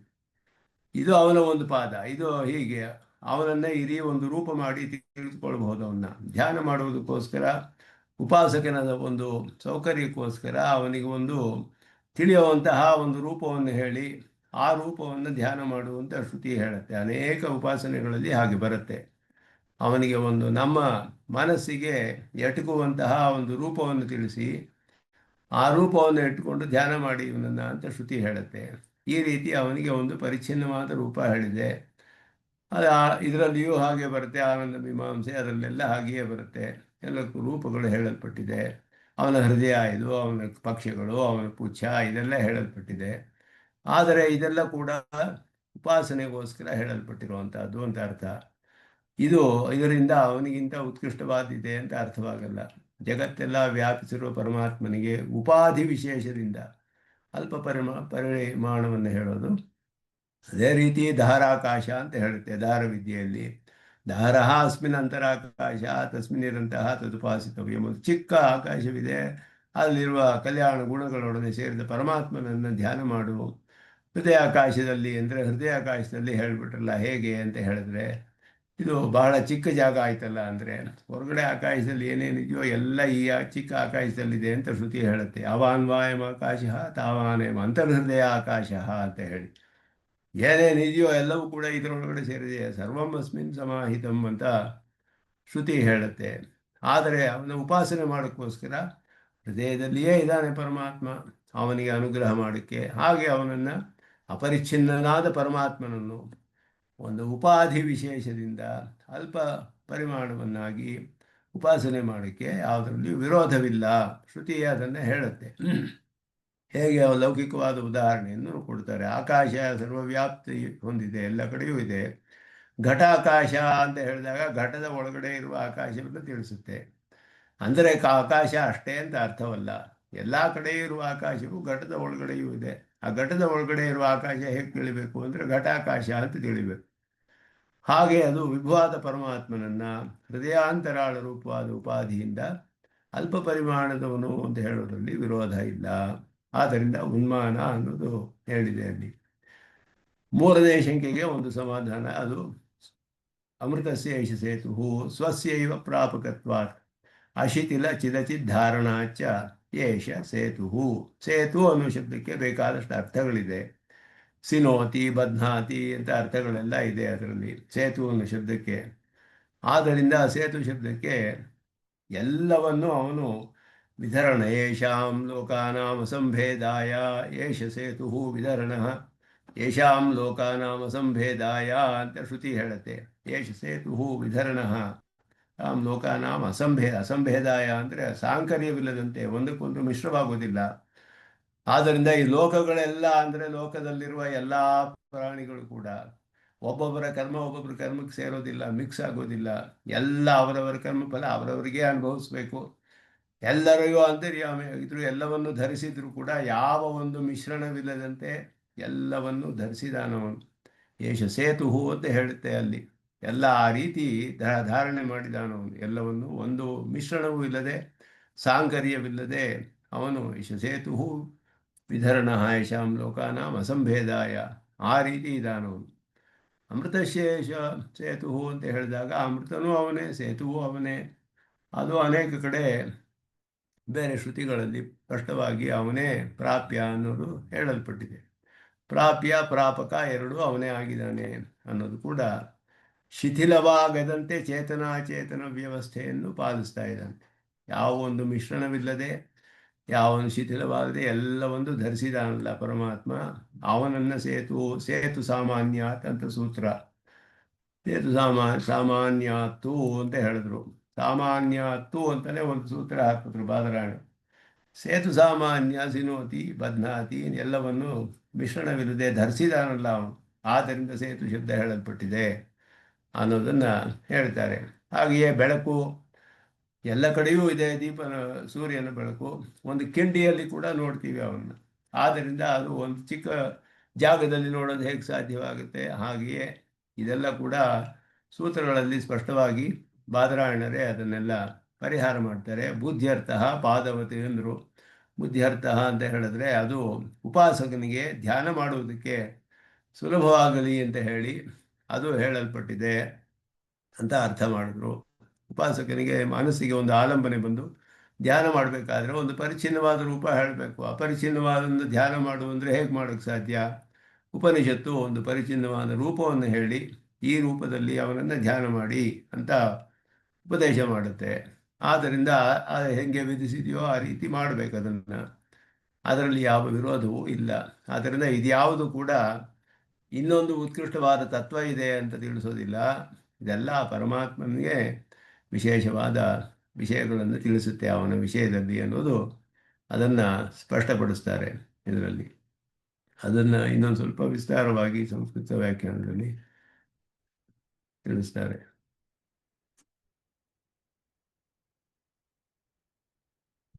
ಯಃ ಪ್ರೋಕ್ತಃ ಸರ್ವಕರ್ತುಃ ಪರಮಖಿಲತನೋ ನಾಪರಂ ಕಿಂಚಿದಸ್ತಿ ಇತಿ ಅನ್ನುವ ಶ್ಲೋಕ. ಅದಕ್ಕೆ ಪೂರ್ವಪಕ್ಷ ತೇನೇದಂ ಪೂರ್ಣಂ ಪುರುಷೇಣ ಸರ್ವಂ ಇತಿ ಪುರುಷಶಬ್ದವಾಚ್ಯಸ್ಯ ವಿಷ್ಣೋಃ ಅದರಲ್ಲಿ ಯಾವ ಒಂದು ಸಂದೇಹವೂ ಇಲ್ಲ. ಪುರುಷ ಶಬ್ದ ವಿಷ್ಣುವನ್ನು ತಿಳಿಸುತ್ತೆ ಅನ್ನೋದರಲ್ಲಿ ಸರ್ವವ್ಯಾಪಕತ್ವ ಮುಕ್ತ ತಥೋ ಯದುತ್ತರತರಂ ತದರೂಪಮನಾಮಯಂ ಇತಿ ಪುರುಷ ಶಬ್ದ ವಾಚ್ಯಾತ್ ವಿಷ್ಣೋ ಉತ್ಕೃಷ್ಟಂ ಪ್ರಸ್ತುತ್ಯ ಏತದ್ವಿದು ಅಮೃತಾಸ್ತೆ ಭವಂತಿ ಅಂತ ಹೇಳಿ ತಜ್ಞಾನಸ್ಯ ಅಮೃತತ್ವ ಹೇತ್ವ ಕಥನಾತ್ ವಿಷ್ಣೋ ಸರ್ವೋತ್ತಮತ್ವ ಕಥಂ ಇತಿ ಆಕ್ಷೇಪ ಪರಾಧಿಕರಣ ಅರ್ಥ ಪ್ರದರ್ಶನೇನ ಪರಿಹರಿತಿ ಪ್ರೋಕ್ತಃ ಅಂತ ಹೇಳಿ ಯಾರು ಹೇಳಲ್ಪಟ್ಟಿದ್ದಾನೋ ಯಸ್ಮಾತ್ ಪರಂ ನಾಪರಮಸ್ತಿ ಕಿಂಚಿತ್ ಯಸ್ಮಾತ್ ನ ಅಣೀಯ ನ ಜಾಯ ಅಸ್ತಿ ಸಮಾಧಿಕರು ಯಾರೂ ಇಲ್ಲ ಅವನಿಗೆ ಅಂತ ಹೇಳಿ ಅವನಿಗಿಂತ ಸೂಕ್ಷ್ಮವಾದದ್ದು ಒಂದು ಇಲ್ಲ, ಅವನಿಗಿಂತ ದೊಡ್ಡದಾದ ಪದಾರ್ಥವೂ ಇಲ್ಲ, ಅವನಿಗಿಂತ ಸೂಕ್ಷ್ಮವಾದದ್ದು ಇಲ್ಲ, ಎಲ್ಲವನ್ನು ಹೇಳಿ ಒಬ್ಬನೇ ಅವನು ಸಕಲೇತರ ವಿಲಕ್ಷಣ ಶ್ವೇತರ ಸಮಸ್ತ ವಿಲಕ್ಷಣನಾಗಿ ವೃಕ್ಷ ಇವ ಸ್ತಬ್ಧ ದಿವಿ ತಿಷ್ಠತಿ ಏಕಃ ತೇನೇದಂ ಪೂರ್ಣಂ ಉಭಯ ವಿಭೂತಿ ನಾಯಕತ್ವವು ಹೇಳಿದೆ. ದ್ಯುಲೋಕದಲ್ಲಿ ಒಬ್ಬನೇ ಇದ್ದಾನೆ. ಇದನ್ನೇ ಭಾಷಿಕಾರ ವೇದಾರ್ಥ ಸಂಘದಲ್ಲಿ ಏಕತ್ವೇ ಸತಿ ನಾನಾತ್ವ ನಾನಾತ್ವೇ ಸತಿ ಚ ಏಕತಾ ಅಚಿಂತ್ಯಂ ಬ್ರಹ್ಮಣೋ ರೂಪಂ ಕಸ್ತದ್ವೇರಿತುಮರ್ಹತಿ ಅಂತ ಒಂದು ಕಾರಿಕೆಯನ್ನು ಹೇಳ್ತಾರೆ ಭಾಷಿಕಾರರು. ಅದಕ್ಕೆ ಈ ಅರ್ಥವನ್ನು ತಿಳಿಸ್ತಾರೆ ಇಲ್ಲಿ. ವೃಕ್ಷ ಇವ ಸ್ತಬ್ಧ ದಿವಿ ತಿಷ್ಠತಿ ಏಕಃ ತೇನ ಇದಂ ಪೂರ್ಣಂ ಪುರುಷೇಣ ಸರ್ವಂ, ಎಲ್ಲವನ್ನೂ ಇಲ್ಲಿ ವ್ಯಾಪಿಸಿದ್ದಾನೆ, ಅಲ್ಲಿ ಒಬ್ಬನೇ ಇದ್ದಾನೆ. ಅದೇ ರೀತಿಯಲ್ಲಿ ಸರ್ವಭೂತಾಂತರಾತ್ಮ ಅಪಹತ ಪಾಪ್ಮ ದಿವ್ಯೋ ದೇವ ಏಕಃ ನಾರಾಯಣ, ಸರ್ವಭೂತಾಂತರಾತ್ಮನಾದವನು ಒಬ್ಬನೇ ನಾರಾಯಣನು. ಹಾಗೆ ಇದು ಏಕತ್ವೇ ನಾನಾತ್ವ ನಾನಾತ್ವೇ ಏಕತ, ಎಲ್ಲವನ್ನು ಹೇಳುವಂತಹ ಅವನ ರೂಪವನ್ನು ಅಚಿಂತ್ಯವಾದದ್ದು ಪರಮಾತ್ಮನ ಅಚಿಂತ್ಯಂ ಬ್ರಹ್ಮಣೋ ರೂಪಂ ಅಂತ ಹೇಳಿದ್ರು. ಅದನ್ನು ಇದು ಮಹಾನಾರಾಯಣೀಯ ಶ್ವೇತಾಶ್ವತರ ಎರಡರಲ್ಲೂ ಬರುವಂಥ ವಾಕ್ಯ ಇದು. ಅದಕ್ಕೆ ಇಲ್ಲಿ ಹೇಳ್ತಾರೆ ಪ್ರಕೃತಂ ಯಸ್ಮಾತ್ ಅಪರಂ ಪರಂ ನಾಸ್ತಿ ಇತ್ಯೇವ ಅರ್ಥಃ ವಿವಕ್ಷಿತಃ ಅಂತ ಹೇಳಿದ್ರು. ಯತ್ಯೇವ ಅಪರಂ ಯಸ್ಮಾತ್ ಅಪರಂ ಪರಂ ನಾಸ್ತಿ, ಯಸ್ಮಾತ್ ಅಪರಮಪಿ ಪರಮಪಿ ನಾಸ್ತಿ ಅಂತ ಅರ್ಥ. ಇಲ್ಲಿ ವಿವಕ್ಷಿತವಾದದ್ದು ಏನು ಅಂತ ಇಲ್ಲಿ ಹೇಳುವಾಗ ಯಸ್ಮಾದ ಅಪರಂ ಪರಂ ನಾಸ್ತಿ ಅಂತ ಹೇಳುವಾಗ ಇವರು ಸ್ವಲ್ಪ ಅಧಿಕವಾಗಿ ವಿವರಣೆ ಮಾಡ್ತಾರೆ. ಯಸ್ಮಾತ್ ಅಪರಮಪಿ ಪರಮಪಿ ನಾಸ್ತಿ ಅಂತ ಹೇಳ್ತಾರೆ. ಇಲ್ಲಿ ಸಮಾಧಿಕ ದರಿದ್ರ ಅಂತ ಹೇಳ್ತಾರಲ್ಲ, ಹಾಗೆ ಅದು ಚಕಾರಾದಿ ಅಭಾವಾತ್. ಇವರು ಹೇಳೋದು ಹಾಗೆ ಪೂರ್ವ ಪಕ್ಷ ಇದು. ಅರ್ಥವರ್ಣಂ ಚಕಾರಾದಿ ಅಭಾವಾತ್ ನ ಘಟತೆ ಅಂತ ಪೂರ್ವ ಪಕ್ಷವನ್ನು ಹಾಕ್ಕೊಂಡ್ರು. ಇಲ್ಲಿ ಯಪ್ಪ ಯಸ್ಮಾದ ಅಪರಮಪಿ ಪರಮಪಿ ನಾಸ್ತಿ, ಹಾಗೆ ಮಾಡೋಕ್ಕಾಗೋದಿಲ್ಲ. ಅತಃ ಅಪರ ನಿಷೇಧಾತ್ ಜಗನ್ಮಿಥ್ಯಾತ್ವಾದೇಹೇ ನ ಅವಕಾಶ ಅಂತ ಹೇಳಿ ಇಲ್ಲಿ ಹೇಳುವಾಗ ಇವರು ಇದನ್ನು ಅದ್ವೈತ ಪರವಾಗಿ ವ್ಯಾಖ್ಯಾನ ಮಾಡ್ತಾರೆ. ಅದ್ವೈತ ಪರವಾಗಿ ವ್ಯಾಖ್ಯಾನ ಮಾಡುವಾಗ ಇಲ್ಲಿ ಏನು ಅರ್ಥ ಅಂತ ಹೇಳಿದ್ರೆ, ಅವ್ರು ಹೇಳೋದು ಅಪರವೂ ಇಲ್ಲ ಪರವೂ ಇಲ್ಲ ಅಂತ ಹೇಳಿದ್ರೆ ಜಗತ್ತೆಲ್ಲ ಮಿಥ್ಯೆ ಅಂತ ಅರ್ಥವಾಗುತ್ತೆ, ಹಾಗೆ ಮಾಡೋಕ್ಕಾಗೋದಿಲ್ಲ ಅಂತ ಹೇಳಿದ್ರು. ನತತ್ಸಮಶ್ಚ ಅಭ್ಯಧಿಕಶ್ಚ ದೃಶ್ಯತೆ ಅಂತ ಸಮಾಧಿಕ ನಿಷೇಧಸ್ಯೈವ ಕರ್ತವ್ಯತ್ವಾತ್. ಇದು ಶ್ವೇತಾಶ್ವತರದಲ್ಲಿ ಇದೆಲ್ಲ ಒಟ್ಟಿಗೆ ಬರುವಂಥ ಮಂತ್ರಗಳು. ನತತ್ಸಮಶ್ಚ ಅಭ್ಯಧಿಕಶ್ಚ ದೃಶ್ಯತೆ ಅದೆಲ್ಲ ಬಂದು ಯಸ್ಮಾತ್ ಪರ ನಾಪರಮಸ್ತಿ ಕಿಂಚಿತ್ ಇದೆಲ್ಲ ಬರುವಂಥ ಮಂತ್ರಗಳು ಶ್ವೇತಾಶ್ವತರದಲ್ಲಿ. ಇದರಲ್ಲಿ ಪರಸಮ್ಮತ ಜಗನ್ಮಿಥ್ಯಾತ್ವವಾದಸ್ಯ ಅವೈಜ್ಞಾನಿಕತ್ವೇನ ಅಪರವಸ್ತು ನಿಷೇಧ ಅಸಂಭವಾಚ್ಯ ತಹ ಅಪರಂ ಇತ್ಯನೇನ ಸದೃಶವಸ್ತುವಂತರ ನಿಷೇಧ ಇವ ಸ್ವರಸಃ. ಅಪರಂ ಪರಂ ಎರಡೂ ಅಂತ ಹೇಳಿರುವಾಗ ಅಪರಮಪಿ ಪರಮಪಿ ಅಂತ ಹೇಳಿದ್ರು. ಆ ರೀತಿ ಇದಕ್ಕೆ ಸದೃಶವಾದ ವಸ್ತು ಇಲ್ಲ, ಇನ್ನೊಂದು ಪರವಾದದ್ದು ಇಲ್ಲ ಅಂತ ಅರ್ಥ. ಅಪರಂ ಪರಂ ನಾಸ್ತಿ ಯಸ್ಮಾತ್ ಪರಂ ನ ಅಪರಮಸ್ತಿ ಎನ್ನುವಾಗ ಇದಕ್ಕಿಂತ ಬೇರೆಯಾದ ಇನ್ನೊಂದು ಉತ್ಕೃಷ್ಟವಾದ ಇನ್ನೊಂದು ಪರವಾದ ಇನ್ನೊಂದು ಪದಾರ್ಥವಿಲ್ಲ ಅಂತ ಅರ್ಥ ಮಾಡಬೇಕು. ಆದ್ದರಿಂದ ಅಪರಂ ಅನ್ನುವಾಗ ನೈ ತತ್ಪುರುಷವನ್ನು ಮಾಡಬೇಕು. ನ ಪರಂ ಅಪರಂ ಅಂತನ ತತ್ಸದೃಶ ಚೇತನಾಂತರ ಪ್ರತೀತಿರೇವ ಪ್ರಾಮಾಣಿಕಿ ಅಂತ ಹೇಳೋದು. ಅವನಿಗೆ ಸದೃಶವಾದ ಇನ್ನೊಂದು ಚೇತನವಿಲ್ಲ ಅನ್ನೋದು ಅಪರಂ ಪರಂ ಅಪರಂ ನಾಸ್ತಿ, ಇದಕ್ಕಿಂತ ಉತ್ಕೃಷ್ಟವಾದ ಇನ್ನೊಂದು ಪದಾರ್ಥವಿಲ್ಲ ಅಂತ ಅರ್ಥ ಮಾಡಬೇಕು. ಆದ್ದರಿಂದ ಪುರುಷ ಪದಸ್ಯ ವೈದಿಕೈ ವಿಷ್ಣು ಪರತಾಯ ಏವ ಅಂಗೀಕಾರಾದಪಿ ಎಂ ವಿಷ್ಣು ಪಾರಮ್ಯ ಪರಮೇವ, ವಿಷ್ಣುವೇ ಪರತತ್ವ ಅನ್ನೋದನ್ನು ಸ್ಪಷ್ಟವಾಗಿ ತಿಳಿಸುತ್ತೆ. ಶ್ವೇತಾಶ್ವರದಲ್ಲಿಯೂ ಬ್ರಹ್ಮಾಂಡಂ ವಿದಧಾತಿ ಪೂರ್ವಂ ಅಂತ ಹೇಳಿ ಚತುರ್ಮುಖ ಬ್ರಹ್ಮನ ಸೃಷ್ಟಿಯು ಹೇಳಲ್ಪಟ್ಟಿದೆ. ಅದರಲ್ಲಿ ವಿಷ್ಣುವೇ ಪರವಸ್ತು ಅನ್ನೋದು ಸ್ಪಷ್ಟವಾಗಿ ತಿಳಿದು ಬರುತ್ತೆ. ತೇನೇದಂ ಪೂರ್ಣಂ ಪುರುಷೇಣ ಅಂತ ಹೇಳಿ ತತಃ ಯತ್ ಉತ್ತರತರಂ ತದರೂಪಂ ಅನಾಮಯಂ ಏತದ್ವಿದುಃ ಅಮೃತಾಸ್ತೆ ಭವಂತಿ ಅತೇತರೆ ದುಃಖಮೇವಾಪಿಯಂತಿ ಅಂತ ಶ್ವೇತಾಶ್ವತರ. ಅದಕ್ಕೆ ವ್ಯಾಖ್ಯಾನ ಮಾಡ್ತಾರೆ. ತತಃ ಪುರುಷ ಪದವಾಚ್ಯಾತ್ ವಿಷ್ಣೋ ಉತ್ತರತರಂ ಉತ್ತಮಂ ಯತ್ ತತ್ ಅರೂಪಂ ಅನಾಮಯಂ ನಾಮರೂಪರಹಿತಂ ಯತ್ ನಾಮರೂಪವತ್ ತತ್ ದೋಷವತ್ ಇತಿ ವ್ಯಾಪ್ತಿ ಅಂತ ಹೇಳೋದು. ನಾಮರೂಪ ಇರೋದಕ್ಕೆಲ್ಲ ದೋಷ ಇರೋದ್ರಿಂದ ಅದಕ್ಕೆ ದೋಷರಹಿತವಾದದ್ದು ಅನಾಮಯ ಅನ್ನೋದಕ್ಕೆ ನಾಮರೂಪರಹಿತ ಅಂತ ಅರ್ಥ ಮಾಡ್ಬೋದು. ಅತಏವ ಏತದ್ವಿದುಃ ಯೇ ಏತದ್ವಿದುಃ ತಯೇವ ಅಮೃತ ಭವಂತಿ. ಅದು ತಿಳಿದವರೇ ಮೋಕ್ಷವನ್ನು ಪಡೆದುಕೊಳ್ತಾರೆ. ಆದ್ದರಿಂದ ಮಿಕ್ಕವರೆಲ್ಲ ಸಂಸಾರದಲ್ಲಿಯೇ ಇರ್ತಾರೆ ಅಂತ ಅರ್ಥ. ಆದ್ದರಿಂದ ತಥಾಚ ಪುರುಷಾದನ್ಯಸ್ಯ ಜ್ಞಾನಮೇವ ಅಮೃತಸ್ವ ಸಾಧನಂ ನ ಇತರ ಜ್ಞಾನಮಿತಿ ಸ್ಪಷ್ಟಂ. ವಿಷ್ಣು ಇಲ್ಲಿ ಹೇಳಿರೋದಕ್ಕೆ ಈ ರೀತಿ ಅರ್ಥ ಮಾಡ್ತಾರೆ ಅವರು. ಇತರೆ ದುಃಖಮೇವ ಯಂತ್ಯಪಿ ಪ್ರಾಪ್ನುವಂತಿ ಚ ಇತ್ಯರ್ಥಃ. ತದೇತತ್ ನಿರಾಕರೋತಿ ಹಾ ಇತ್ಯಾದಿ. ಇದರಲ್ಲೂ ಕೂಡ ಪೂರ್ವ ಪಕ್ಷದಲ್ಲಿ ಹೇಳ್ತಾರೆ. ಪುರುಷ ಪದವಾಚ್ಯಾತ್ ಉತ್ತರತರಂ ಉತ್ತರಂ ಯತ್ ತತ್ ಅರೂಪಂ ನಾಮರೂಪರಹಿತ. ಪೂರ್ವ ಪಕ್ಷ ಆಯಿತು. ಪುರುಷ ಪದವಾಚನಾದ ವಿಷ್ಣುವಿಗಿಂತ ಉತ್ತಮವಾದದ್ದು ಯಾವುದಿದೆಯೋ ಅದು ನಾಮರೂಪರಹಿತ ಅಂತ ಅರ್ಥ ಮಾಡು. ತತಃ ಇದು ಉತ್ತರತರಂ ಅಂತ ಹೇಳುವಾಗ ಅವರು ಹೇಳುವಾಗ ಪುರುಷ ಪದವಾಚ್ಯಾತ್ ವಿಷ್ಣು ಅಂತ ಅರ್ಥ ಮಾಡಿಬಿಟ್ರು. ಅಸ್ಮಾತ್ ಕಾರಣಾತ್ ಅಂತ ಹೇಳಲಿಲ್ಲ. ತತಃ ಅನ್ನೋದಕ್ಕೆ ಪುರುಷ ಪದವಾಚ್ಯನಾದ ವಿಷ್ಣುವಿಗಿಂತ ಅಂತ ಹೇಳಿಬಿಟ್ರು. ಅದಕ್ಕಿಂತ ಅಂತ ಅರ್ಥ ಮಾಡಿಬಿಟ್ರು. ಅದು ಪೂರ್ವ ಪಕ್ಷವಾಗಿಬಿಡುತ್ತೆ. ಇಲ್ಲಿ ಹೇಳಿರೋದು ಆ ಕಾರಣದಿಂದ ಅಂತ ನಾವು ಅರ್ಥ ಮಾಡ್ತೀವಿ. ಆದ್ದರಿಂದ ಅದು ಪರಮಾತ್ಮನೇ, ಅದೇ ಅವನಿಗೆ ಬರುತ್ತೆ ಆವಾಗ ಈ ವಿಶೇಷಣಗಳೆಲ್ಲ.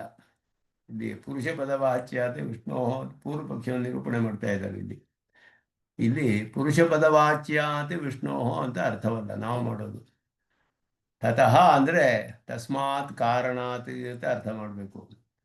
ಅದರಿಂದ ಹಿಂದೆ ಹೇಳಲ್ಪಟ್ಟಂತಹ ವಾಕ್ಯದಲ್ಲಿ ಅವನಿಗಿಂತ ಒಂದು ನಾ ಅಪರಮಸ್ತಿ ಕಿಂಚಿತ್ ತತಃ ತಸ್ಮಾತ್ ಕಾರಣಾತ್ ಯತ್ ಉತ್ತರತರಂ ಅಂದಾಗ ತದೇವ ಉತ್ತರತರಂ ಅಂತ ಅರ್ಥ ಮಾಡಬೇಕು. ಯದೇವ ಉತ್ತರತರಂ ತತ್ ಅರೂಪಂ ಅನಾಮಯಂ ಅಂತ ವಿಷ್ಣುವಿಗೆ ಇಲ್ಲಿ ಅರ್ಥವನ್ನು ಮಾಡಬೇಕು. ಪೂರ್ವ ಪಕ್ಷದಲ್ಲಿ ವಿಷ್ಣು ಪದವಾಚ್ಯಕ್ಕೆ ವಿಷ್ಣುವಿಗಿಂತ ಉತ್ತಮದ್ದು ಅಂತ ಅರ್ಥ ಮಾಡ್ತಾರೆ. ಅದು ಇಲ್ಲಿ ಪೂರ್ವಾಪದ ವಿರೋಧವಾಗುತ್ತೆ, ಪೂರ್ವಾಪರ ವಿರೋಧವಾಗುತ್ತೆ ಅನ್ನೋದನ್ನು ಮುಂದೆ ತಿಳಿಸ್ತಾರೆ. ಇಲ್ಲಿ ಯಸ್ಮಾತ್ ಇತಿ ಅನುಮಾನ ಸಿದ್ಧಸ್ಯ ಜಗತ್ ಕಾರಣಸ್ಯ ಅತಯೇವ ಅಖಿಲತನೋಃ ಸರ್ವಶರೀರಿಣಃ ಪುರುಷಪದಸ್ಯ ತದರ್ಥವತ್ವಾತ್ ಅಪರಂ ಅನ್ಯತ್ ಪರಂ ಉತ್ಕೃಷ್ಟಂ ಕಿಂಚಿತ್ ನಾಸ್ತಿ. ಇದು ಸಿದ್ಧಾಂತ ಇಲ್ಲಿ ಹೇಳ್ತಾ ಇರೋದು ಸ್ವಾಮಿ ದೇಶಿಕನು ಶ್ಲೋಕದಲ್ಲಿ. ಸಮಾಧಿಕರಹಿತಸ್ಯ ತಸ್ಯೈವ ಪುರುಷಸ್ಯ, ಸಮಾಧಿಕರಹಿತನಾದ ಪುರುಷನಿಗೆ ಅನುಕ್ತ್ಯ ತತಃ ಇತಿ ಉತ್ತರ ಕಥನಂ ಸರ್ವೋತ್ತರತ್ವ ಕಥನಂ ಸ್ಯಾತ್. ಇದು ಅವನಿಗೆ ಮತ್ತೆ ಅನುವಾದ ಮಾಡಿ ಹೇಳಲ್ಪಟ್ಟಿದೆ.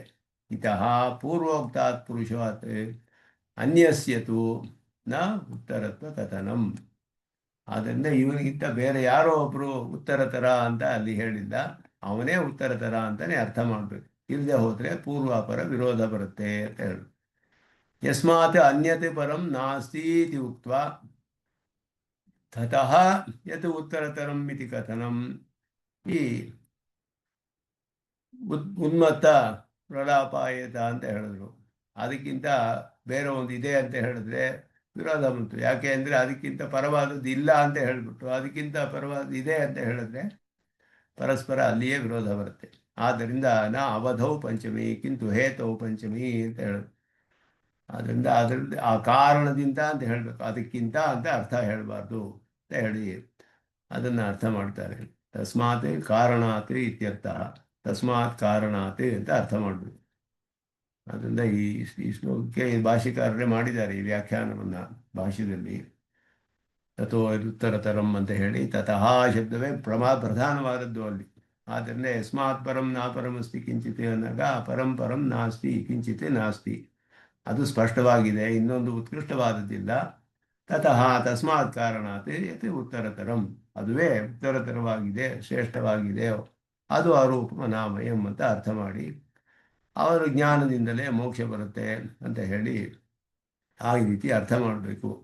ಅದೇ ರೀತಿ ಈ ಅರ್ಥಗಳೆಲ್ಲ ಬೇರೆ ಎಲ್ಲ ಕಡೆಯೂ ಸ್ಪಷ್ಟವಾಗಿ ಪುರುಷ ಸೂಕ್ತರೆಲ್ಲ ಸ್ಪಷ್ಟವಾಗಿ ಹೇಳಲ್ಪಟ್ಟಿದೆ, ಬೇರೆ ಕಡೆಯೂ ಹೇಳಲ್ಪಟ್ಟಿದೆ. ತಮಯೋ ವಿದಿತ್ವ ಅತಿ ಮುಕ್ತಿಮೇತಿ ಏತದ್ವಿರಮೃತಾವಸ್ಥೆ ಭವಂತಿ, ಇದೆಲ್ಲವೂ ಕೂಡ ವರ್ತಮಾನಸ್ಯ ಅನ್ಯ ವ್ಯಾಖ್ಯಾನ ಕಥಂ ಘಟೇತ ಇಲ್ಲಿ ಹೇಳುವಾಗ ಬೇರೆ ರೀತಿ ಅರ್ಥ ಮಾಡೋಕ್ಕಾಗೋದಿಲ್ಲ. ಇದೆಲ್ಲ ಶ್ವೇತಾಶ್ವರದಲ್ಲಿಯೇ ಇರುವ ಮಂತ್ರಗಳು. ಆದ್ದರಿಂದ ಪರಮಾತ್ಮನ ಜ್ಞಾನದಿಂದಲೇ ಅಂತ ಹೇಳಿ ಅವನಿಗಿಂತ ಒಂದು ಶ್ರೇಷ್ಠವಾದದ್ದು ಇದೆ ಅಂತ ಹೇಳಿದ್ರೆ ಅಲ್ಲಿಯೇ ಪರಸ್ಪರ ವಿರೋಧ ಬರುತ್ತೆ, ಪೂರ್ವಾಪರ ವಾಕ್ಯಗಳಲ್ಲಿಯೇ ವಿರೋಧ ಬರುತ್ತೆ. ಆದ್ದರಿಂದ ಅದು ಹಾಗೆ ಅರ್ಥ ಮಾಡೋಕ್ಕೆ ಅಲ್ಲಿ ಸಾಧ್ಯವಿಲ್ಲ ಅನ್ನೋದು ಹೇಳಲ್ಪಟ್ಟಿದೆ. ಅವನಿಗೆ ಅಲ್ಲಿಯೂ ದೋಷವೇ ಇಲ್ಲ ಅನ್ನೋದು ಕೂಡ ಸರ್ವತ್ರ ವರ್ತಮಾನೋಪಿ ತತ್ತದ್ಗತ ದೋಷೈಹಿನ ಲಿಪ್ಯತೆ ಇತಿ ಸ್ವಲ್ಪ ಅಧಿಕವಾದ ವಿಷಯಗಳು ಇಲ್ಲಿ. ಸಂಭೋಗ ಪ್ರಾಪ್ತಿ ರೀತಿ ಚೇನ್ನ ವೈಶೇಷ್ಯಾತ್ ನ ಸ್ಥಾನದೋಪಿ ಪರಸ್ಯ ಉಭಯಲಿಂಗಂ ಸರ್ವತ್ರ ಈ ಸೂತ್ರಗಳಲ್ಲಿ ಹೇಳ್ತಾರೆ. ಸಂಭೋಗ ಪ್ರಾಪ್ತಿ ಅಂತ ಹೇಳಿದ್ರೆ ಜೀವನೊಡನೆ ಇದಾನಲ್ಲ, ಶರೀರದಲ್ಲಿಯೇ ಪರಮಾತ್ಮನೂ ಇದಾನಲ್ಲ. ದ್ವಾಸು ಪರ್ಣ ಸವಿಜಾಸಕಾಯ ಸಮಾನಂ ವೃಕ್ಷಂ ಪರಿಶಸ್ವಜಾತೆ ಅಂತ ಹೇಳಿದ್ರು. ಗುಹಾಂ ಪ್ರವಿಷ್ಟವು ಆತ್ಮಾನೋ ಹಿತದರ್ಶನ ಅಂತ ಸೂತ್ರ ಹೇಳಿದ್ರು. ಅಲ್ಲಿ ಉದಯ ಗೃಹೆಯಲ್ಲಿ ಇಬ್ಬರು ಇದ್ದಾರೆ, ಆತ್ಮರುಗಳು, ಜೀವಾತ್ಮ ಪರಮಾತ್ಮ ಇಬ್ಬರು ಇದ್ದಾರೆ. ದೇಹದಲ್ಲಿ ಇದ್ದರೆ ಅವನಿಗೂ ಜೀವನಿಗೆ ದೇಹದಲ್ಲಿ ಸುಖ ದುಃಖ ಬರೋ ಹಂಗೆ ಪರಮಾತ್ಮನಿಗೂ ಸುಖ ದುಃಖ ಬರಬೇಕಲ್ಲ, ಅದರ ಅನುಭವ ಅಂತ ಹೇಳಿದ್ರೆ ವೈಶೇಷ್ಯಾತ್ ಅಂತ ಹೇಳಿದ್ರು. ಅವನಿಗೂ ವಿಶೇಷವಿದೆ, ದೇಹದಲ್ಲಿ ಇರೋದೇ ಸುಖ ದುಃಖಕ್ಕೆ ಕಾರಣವಲ್ಲ. ಭಾಷಿಕಾರರು ಅಲ್ಲಿ ವಿವರಿಸ್ತಾರೆ ಸ್ಪಷ್ಟವಾಗಿ ಭಾಷ್ಯದಲ್ಲಿ. ದೇಹ ಇರೋದರಲ್ಲಿ ಇರೋದ್ರೆ ಕಾರಣವಲ್ಲ ಸುಖ ದುಃಖಕ್ಕೆ. ಯಾವ ಕಾರಣದಿಂದ ದೇಹದಲ್ಲಿದ್ದಾನೆ ಅದರಿಂದ ಅದು ತಿಳಿದುಕೊಳ್ಬೇಕು. ಜೀವಾತ್ಮನು ಕರ್ಮಫಲ ಅನುಭವಿಸೋಕ್ಕೆ ದೇಹದೊಳಗಿದ್ದಾನೆ, ಪರಮಾತ್ಮ ಎಲ್ಲ ನಿಯಮನ ಮಾಡೋಕ್ಕೆ ದೇಹದೊಳಗಡೆ ಇದ್ದಾನೆ. ಆ ವಿಶೇಷವಿದೆ ಇಬ್ಬರಲ್ಲಿಯೂ ಅಂತ ಹೇಳೋದು ಸೂತ್ರಕಾರರು. ಯಾವ ಕಾರಣದಿಂದ ಇದ್ದಾನೆ, ಆದ್ದರಿಂದ ಪರಮಾತ್ಮನಿಗೆ ಸುಖ ದುಃಖ ಅನುಭವ ಬರೋದಿಲ್ಲ. ಅವನಿರೋದು ಎಲ್ಲರನ್ನೂ ಧರಿಸಿ ನಿಯಮನ ಮಾಡೋಕ್ಕೋಸ್ಕರವೇ ಹೊರತು ಜೀವಾತ್ಮ ಇರೋ ಕಾರಣ ಕರ್ಮಫಲ ಅನುಭವಕ್ಕೆ. ಆದ್ದರಿಂದ ದೇಹದಲ್ಲಿರುವುದೇ ಸುಖ ದುಃಖಕ್ಕೆ ಕಾರಣವಲ್ಲ, ಯಾವ ಕಾರಣದಿಂದ ದೇಹದಲ್ಲಿದ್ದಾನೆ ಅದನ್ನು ತಿಳಿಸ್ತಾರೆ ಇಲ್ಲಿ. ಅದನ್ನೆಲ್ಲ ಇಲ್ಲಿ ಅವನಿಗೆ ಯಾವ ದೋಷವೂ ಇಲ್ಲ ಅನ್ನೋದಕ್ಕೆ ತಿಳಿಸ್ತಾರೆ. ಸುಖ ದುಃಖ ಅನುಭವ ಆಪತ್ತಿ ಜೀವವತೆ ಅಂತರ್ವರ್ತಮಾನತ್ವಾತ್ ಅಂತ ಪೂರ್ವ ಪಕ್ಷ. ವೈಶೇಷ್ಯ ಆತ ವಿಶೇಷ ಇವ ವೈಶೇಷ್ಯಂ ಉಭಯೋ ಅಪಿ ಏಕಶರೀರಾಂತರ್ತಿತ್ವೇಪಿ ಅಸ್ತಿ ಉಭಯೋ ವಿಶೇಷ ಕರ್ಮವಶ್ಯತ್ವ ಅವಶ್ಯತ್ವ ರೂಪ. ಕರ್ಮಗೆ ಅವನು ಕರ್ಮಾಧ್ಯಕ್ಷ, ಇವನು ಕರ್ಮವಶ್ಯ. ಆದ್ದರಿಂದ ಇಬ್ಬರು ಒಂದು ಕಡೆ ಇದ್ದರೂ ಕೂಡ ಅವನಿಗೆ ದೋಷ ಬರಲ್ಲ, ಇವನಿಗೆ ಬರುತ್ತೆ. ಅವನು ಎಲ್ಲ ಪ್ರಕಾಶಿಸ್ತಾ ಇರ್ತಾನೆ. ಪಿಪ್ಪಲಂ ಸ್ವಾದು ಅತಿ ಅನಶ್ನನ್ಯ ಅಭಿಚಾಕಶೀತಿ. ಪ್ರಕಾಶಿಸ್ತಾ ಇರ್ತಾನೆ ಅವನು. ಅವನು ಯಾವ ಫಲದ ಅನುಭವವೂ ಇಲ್ಲ, ಇವನು ಪಿಪ್ಪಲ ಫಲವನ್ನು ಚೆನ್ನಾಗಿದೆ ಅಂತ ಅನುಭವಿಸ್ತಾನೆ, ಕರ್ಮಫಲವನ್ನೆಲ್ಲ ಅಂತ ಹೇಳಿದೆ. ಪಿಪ್ಪಲಂ ಅದೆಲ್ಲ ಇದು ಸ್ವಲ್ಪ ಅಧಿಕವಾಗಿ ವಿಚಾರಿಸ್ತಾರೆ. ಆದ್ದರಿಂದ ಇವನಿಗೆ ಯಾವ ಒಂದು ದೋಷವೂ ಇಲ್ಲ, ಎಲ್ಲ ಕಡೆಯೂ ನಿರ್ದುಷ್ಟನಾದವನೇ ಅನ್ನೋದನ್ನು ತಿಳಿಸಿ ಅಲ್ಲಿ ಅರೂಪಮನಾಮಯಂ ಅದಕ್ಕೆಲ್ಲ ವಿಶೇಷವಾದ ಅರ್ಥವನ್ನು ಇಲ್ಲಿ ಹೇಳ್ತಾರೆ.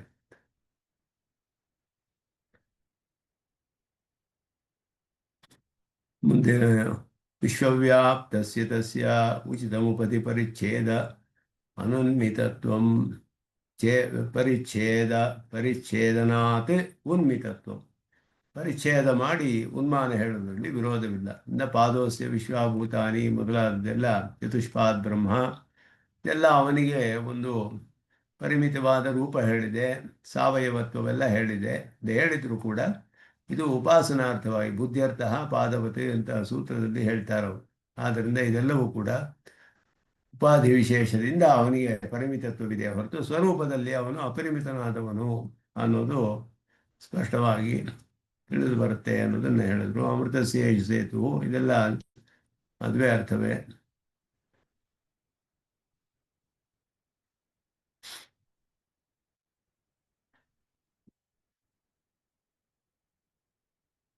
ಇದು ಸ್ವಲ್ಪ ಪ್ರಾಪ್ಯತ್ವ ಪ್ರಾಪಕತ್ವ ಹೇಗೆ ಅನ್ನೋದನ್ನು ಸ್ವಲ್ಪ ವಿಸ್ತಾರವಾಗಿ ವಿಚಾರ ಮಾಡ್ತಾರೆ ಇದರಲ್ಲಿ. ಅದನ್ನು ನೋಡೋಣ ಮುಂದಿನ ಕ್ಲಾಸ್ನಲ್ಲಿ ಆದರೆ ವಿಚಾರ ಮಾಡೋಣ ಅಂತ ಹೇಳಿ ಅದೆಲ್ಲ ಸ್ವಲ್ಪ ಅಧಿಕವಾದ ವಿಚಾರವನ್ನು ಹೇಳ್ತಾರೆ ಇಲ್ಲಿ. ಕಥಂ ಏಕಸೈವ ಸಾಧನತ್ವಂ ಸಾಧ್ಯತ್ವಂ ಸಂಗಚ್ಚೇಯ ಧಾಮ್ ಅಂತ ಹೇಳಿ ಎರಡಕ್ಕೂ ಕೂಡ ಅವನು ಪ್ರಾಪಕನು ಪ್ರಾಪ್ತಿಯನು ಒಬ್ಬನೇ ಸಾಧ್ಯ. ಇದು ಒಂದು ಮುಖ್ಯವಾದ ಸಿದ್ಧಾಂತ ನಮ್ಮ ಇದರಲ್ಲಿ. ಅದನ್ನು ಸ್ವಲ್ಪ ಅಧಿಕವಾಗಿ ವಿಚಾರ ಮಾಡ್ತಾರೆ. ಅದನ್ನ ಮುಂದೆ ನೋಡೋಣ ಅಂತ ಹೇಳಿ ಎಲ್ಲರಿಗೂ ನಮಸ್ಕಾರದಲ್ಲಿ ಮುಗಿಸ್ಕೊಳ್ತೇನೆ. ಕವಿತಾರ್ಕಿಕ ಸಿಂಹಾಯ ಕಲ್ಯಾಣ ಗುಣಶಾಲಿನೇ ಶ್ರೀಮತೆ ವೆಂಕಟೇಶಾಯ ವೇದಾಂತ ಗುರವೇ ನಮಃ. ಶ್ರೀಮತೆ ನಿಗಮಾಂತ ಮಹಾದೇಶಿಕಾಯ